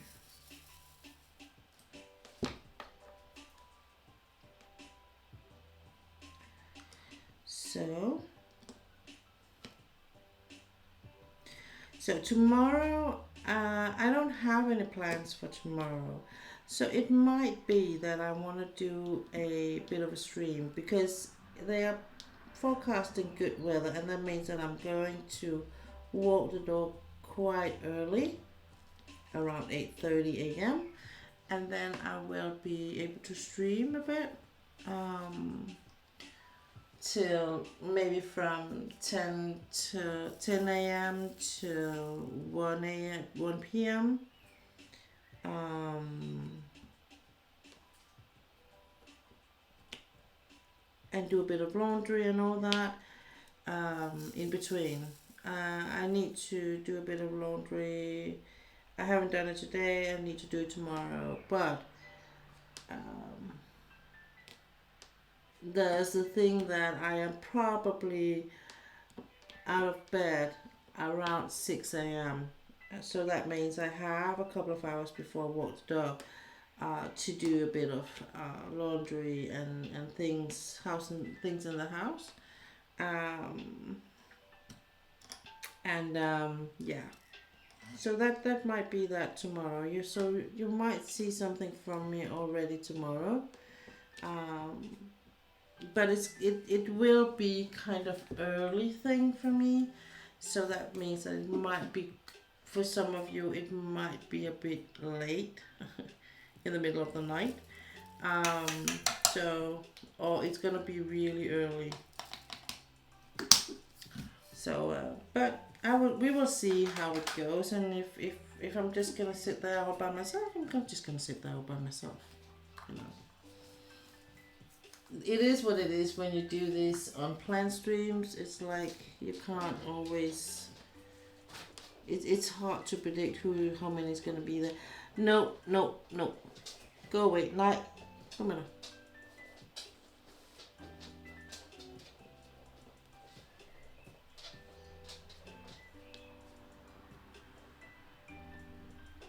Why are you here? Night. Godt, kom med dig.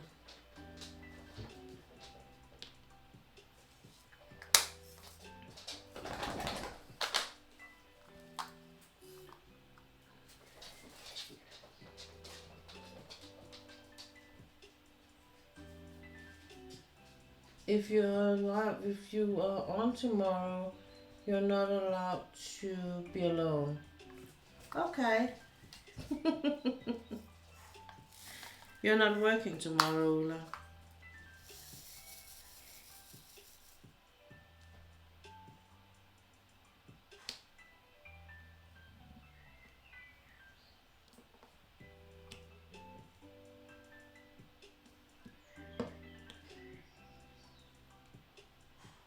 But I think it's gonna be in that area time wise.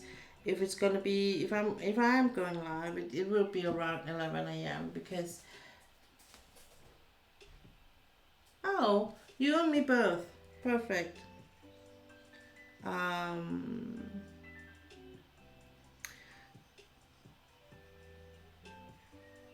because if it gets too much if it gets like 1 a.m. Or 1 p.m., which I was like trying, I have been trying out, it's getting a bit too late in the way that I run too fast out of energy, and I get really tired. So I think it's better for me just to do it like from 11 to 1 p.m. And see who is coming along, and all that, and it might be a good time for me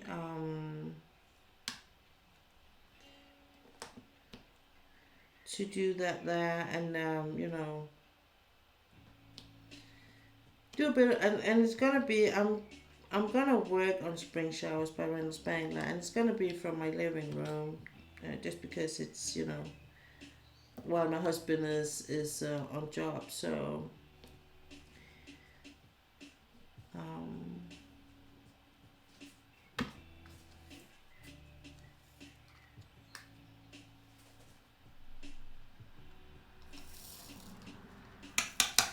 I don't want to sit in here. It's I'm too far away from everything. I can't really hear anything or anything.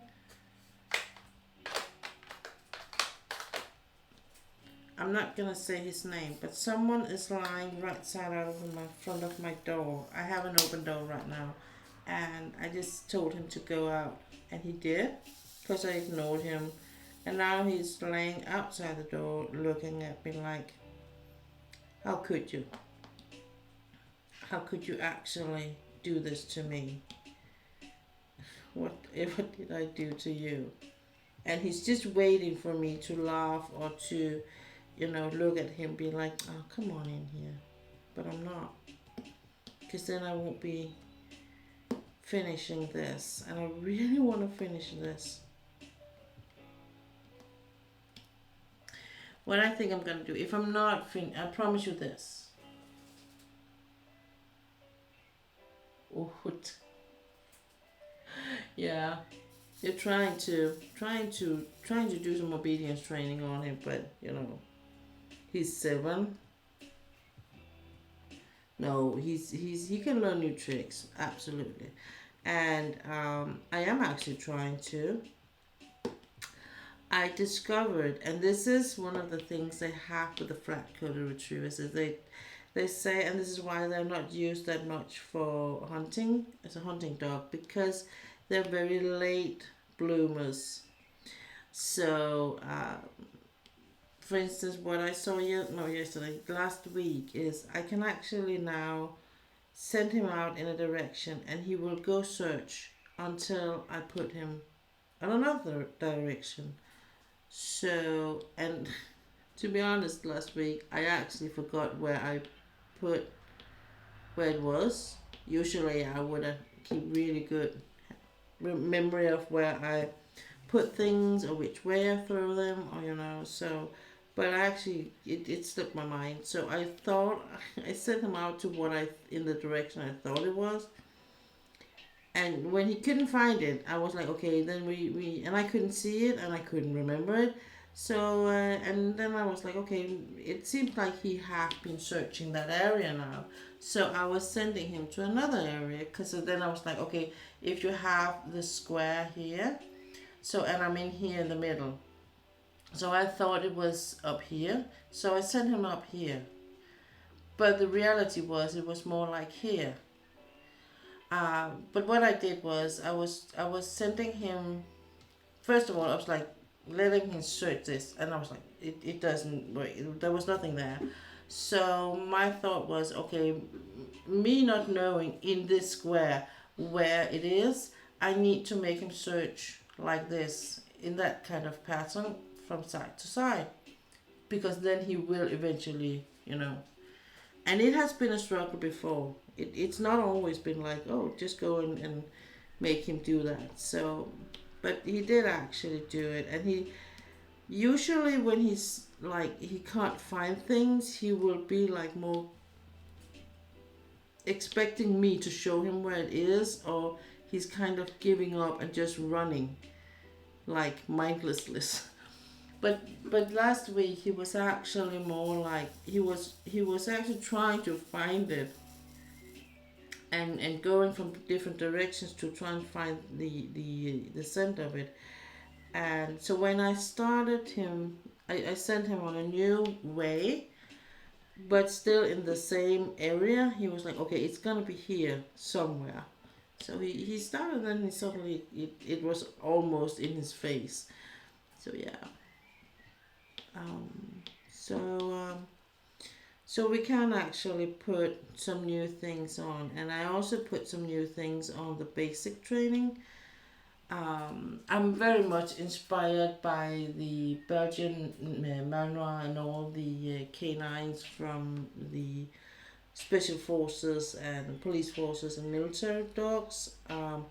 not the whole biting and defending, but the way they have the dog walking with the dog between the legs and all that.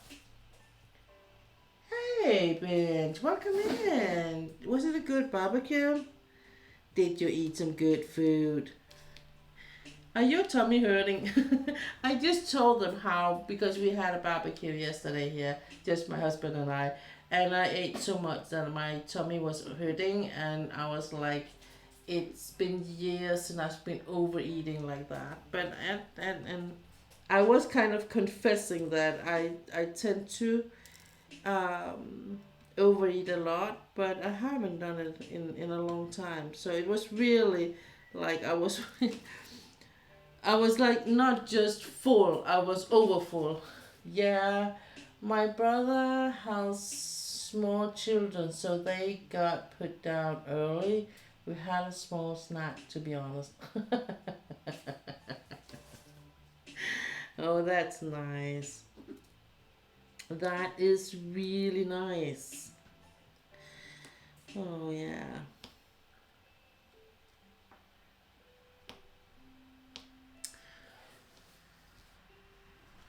So I'm really I really let myself be inspired by the way they, and I know they have been working like that with the dogs since they've been puppies. So I'm not like expecting my dogs to do 100% copy. I might, when next time I get a puppy, might be training a bit more um, with that in that direction. I really like it. But the one, I'm to be honest, a lot of the things he really have a hard time with is backing. He's not good at backing, backing up, you know. But everything else is actually coming along really nice, and one I really feel is funny, or I really enjoy seeing, is how he, when you see progress and knowing some of the things he's been struggling with, just suddenly kind of clicks and that he really gets it. So, and I think everyone can train without the big, you can even train it at home. Is, and it's like where you, it's a way to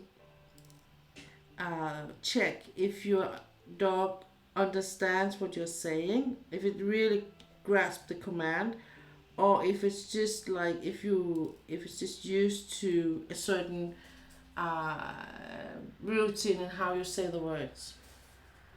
By the way, Piers, when you do get a new computer, I have a gift for you. Ooh, you do. Exciting. Um, I hope, fingers crossed, I will have a new computer maybe for Black Friday this year. That is like where I am right now, bitch. But that sounds exciting. Is it some kind of game key or something you have for me?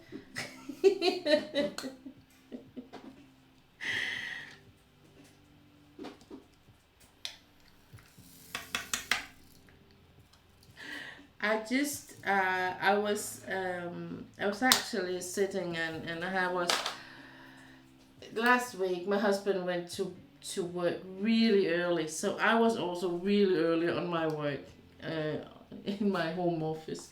So I got wow expansion key with your name on it, all past expansion as well as other. Wow, bench. How on earth did you get that? Wow. Whew. Uh, uh, don't you want anything for it? Is it for me? I don't know if I can say yes to things like that. I'm I don't know what to say, but thank you.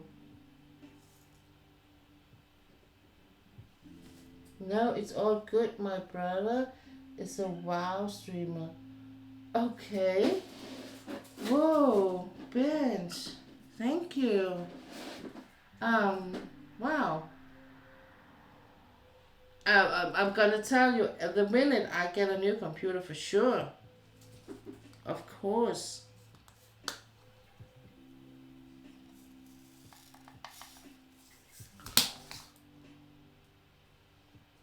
He gets wow stuff all the time from Bliss. Oh, really? Amazing.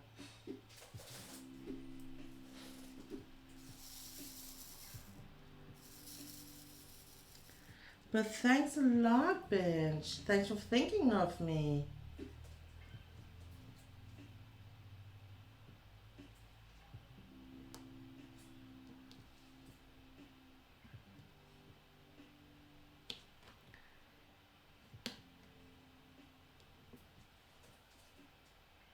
So I got sorry sorry I lost my train of thoughts there.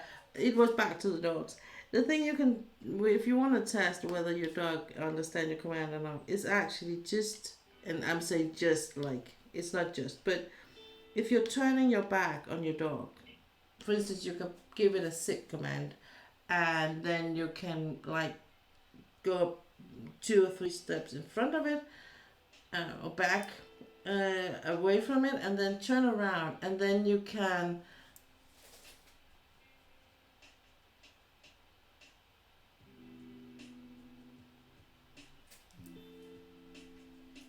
Well, I know you also enjoy wow, so yeah, Binge. Thank you.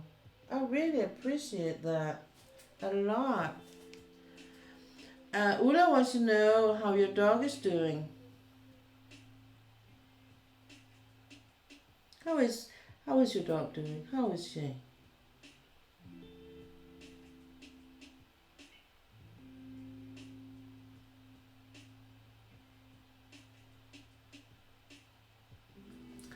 So if you so no matter how you do it, but if you turn your back on the dog, I will advise just to make it sit down the first time. One of either sit or lay down or stand. The command it's most comfortable in, and then you're gonna. What I do is usually I would make him sit, and then I would walk away. And instead of turning around and facing the dog, I will stay with my back to the dog, and then I will give him the commands. That will tell you, because if he does not get what you're saying, he if he doesn't do what you are telling him, it's or her, it's because they either choose not to, or because they simply just don't understand it. Because you usually will be doing some kind of signal with your hands or your body. It's kind of funny, I think, and it can be a really enlightening. Be like, oh, do I really do that? Apparently, I do. She's doing good. To be honest, she's getting her grooming done on Tuesday. Oh, så hun har det faktisk godt nok, Una. Og hun skal groomes her på tirsdag.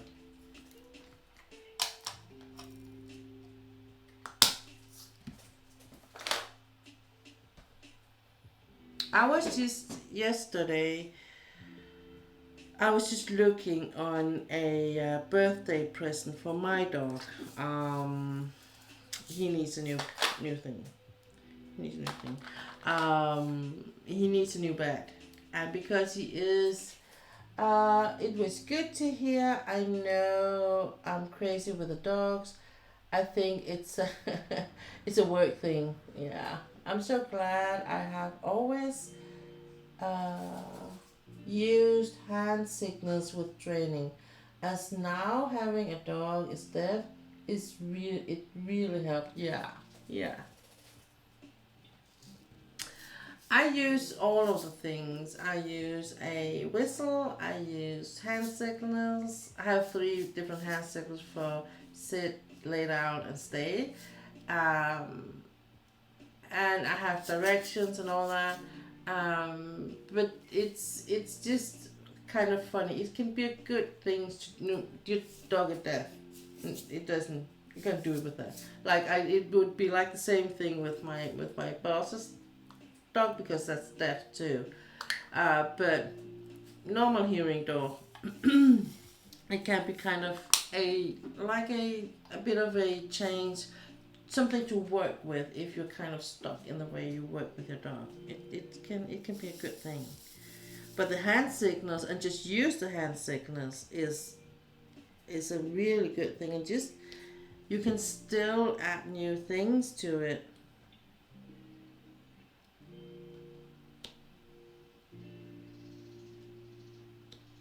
And it just shows that you don't have to yell at the dog. I mean, usually the dog hears very good. So one other thing you can choose, if you have a dog that's not deaf, is that you can choose to whisper to the dog.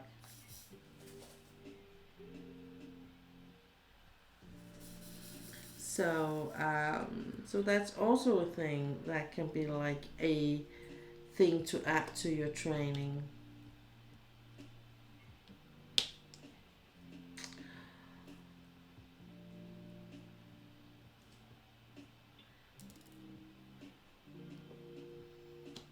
So yeah, but I think Bench, so realistically, I will be able to buy a computer when we reach um, Black Friday. It, somewhat that time period. Today at work, I had to yell after a dog after it had been in the fence into pieces. So to break out. So we had so if we have been there 5 minutes later, it would have run off. Oh wow. But that's a different thing. The thing I'm talking about is when people like in a regular base are yelling at the dog. Because I'm yelling at my dog, but only if it's an immediate, like if it's running. If he sometimes he can be a little bit too happy when you're starting out walking him, and he's not like really keeping his senses, and then I'm like he can be out in the streets, and that's not a good thing where we live.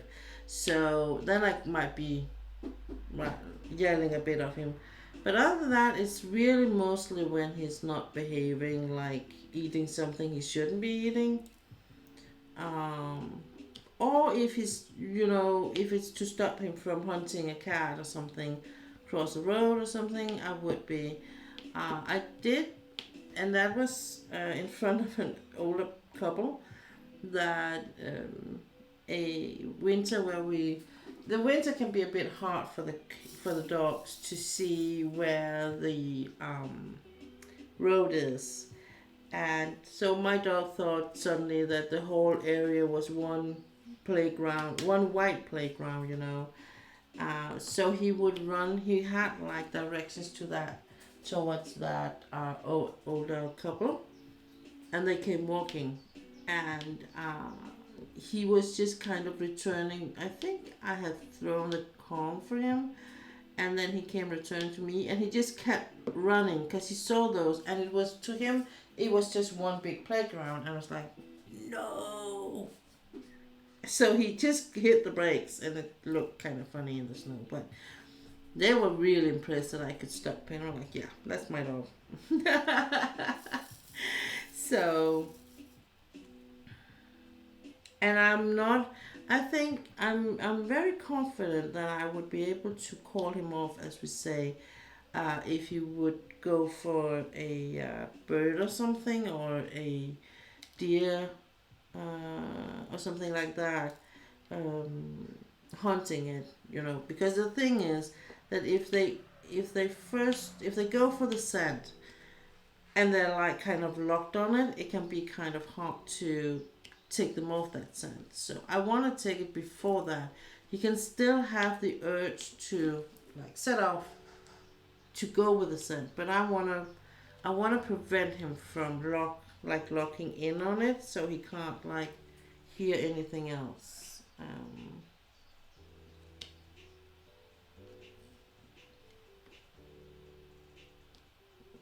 And I had that with the first dog I talked about when I moved out, the one that was like I used to call him a good roundabout, but he was a mixed breed with a big M. So uh, I would be like,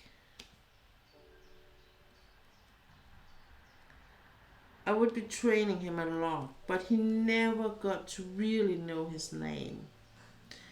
And I have to end this in 15 minutes or so, but because I can hear him being louder and louder in the kitchen. That usually means that the dinner is ready. So, um, but he never no matter how much he, you know, I trained him, he never really got to learn his name. I think one part of it was that he had a breed in him that was very hard to train, in that sense that so it would be that kind of that part of him would really kick in. Um, but there was also part of him where if you did call him at the right time, he would actually come every time. You have a well trained dog, you can clearly see that. Oh, thank you, Bench. Thank you. I think he is a dog that is having a very hard dog life because there's a lot of things he's not allowed to sell and that he can't decide on his own. And I think that is a big problem for my dog sometimes. But he is very spoiled. So, by the way, I was looking at these beds. I was looking for a new dog bed.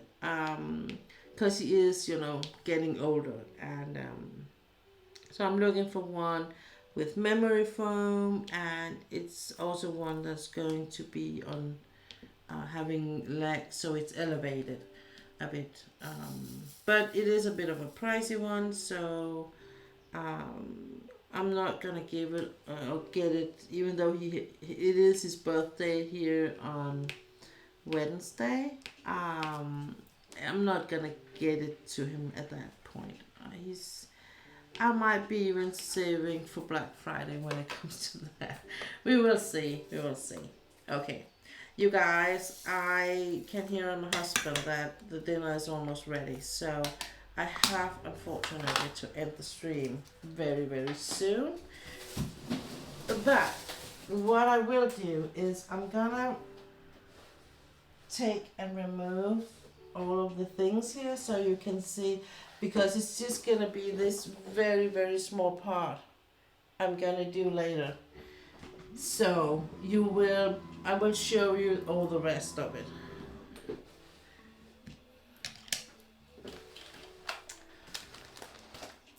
But I also choose to have a breed that I actually can train. We were talking about it when we were getting a new dog, and because my husband he would actually like to have a pinscher, the Australian pinscher which was the one he had before, and I was like, yeah, but that's not gonna be with me, cause I can't, I can't. And I do get it, but I can't. It's there's too much. I hear you, but I don't want to listen to you. So, and that's also why I don't have like a Rottweiler, because I love the Rottweilers, but they're also like, yeah, no. So it also have a lot to do with the temperament, how you are as a dog handler, what you like and don't like, I think. So we're gonna remove these. I don't even think I need the tape when I do the rest of it. Like that. I have a lot of things in here with me today. Oh my. I also actually brought all of my my whole cross stitch, because I did have maybe a bit of fool's hope, but I did hope I could give a bit of it, but I didn't. So I'm gonna remove all of that and these things and the board and all that, so you can see the picture. because it's actually very beautiful. And I am gonna show you more of it and the whole thing on next Sunday. Now I can promise you, you will see it next Sunday, and I am gonna show it on my Instagram as a finish. And if you're watching this on a board and you're not catching any of it, it is also going to be a part of my gallery, of course, so I will be showing it in the...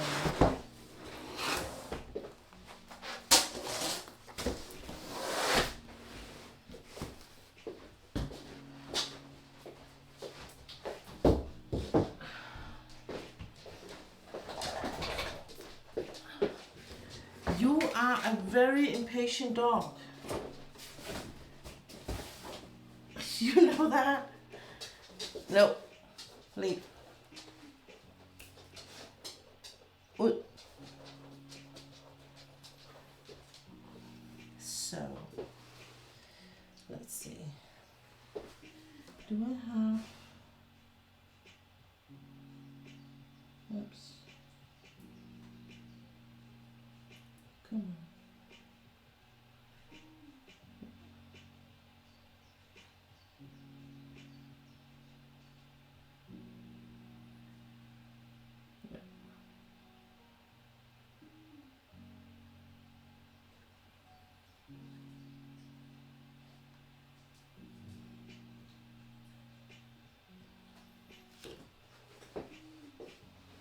So, gonna move this away. Okay, as usual, I can't show you the whole thing in one picture. I will be taking a picture of it with my phone, where it's gonna show you the whole in one take. But this is the first part of it, and I think it looks amazing. It's called Songs Under the Cherry Tree, and the artist behind the original is called Chris Ortega. I have done a couple of hers, and I really love a lot of the work she does. So,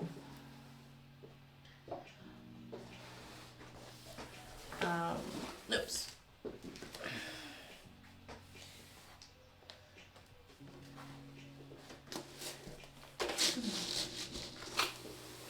And this is like the last part of it, and I'm just this short of a couple of colors down here, so I think it can give you a good idea about how the end result is going to be. So, and yes, I will show you next Sunday how it ends up, all of it, just so we are quite sure that everyone gets to see it. Let's see.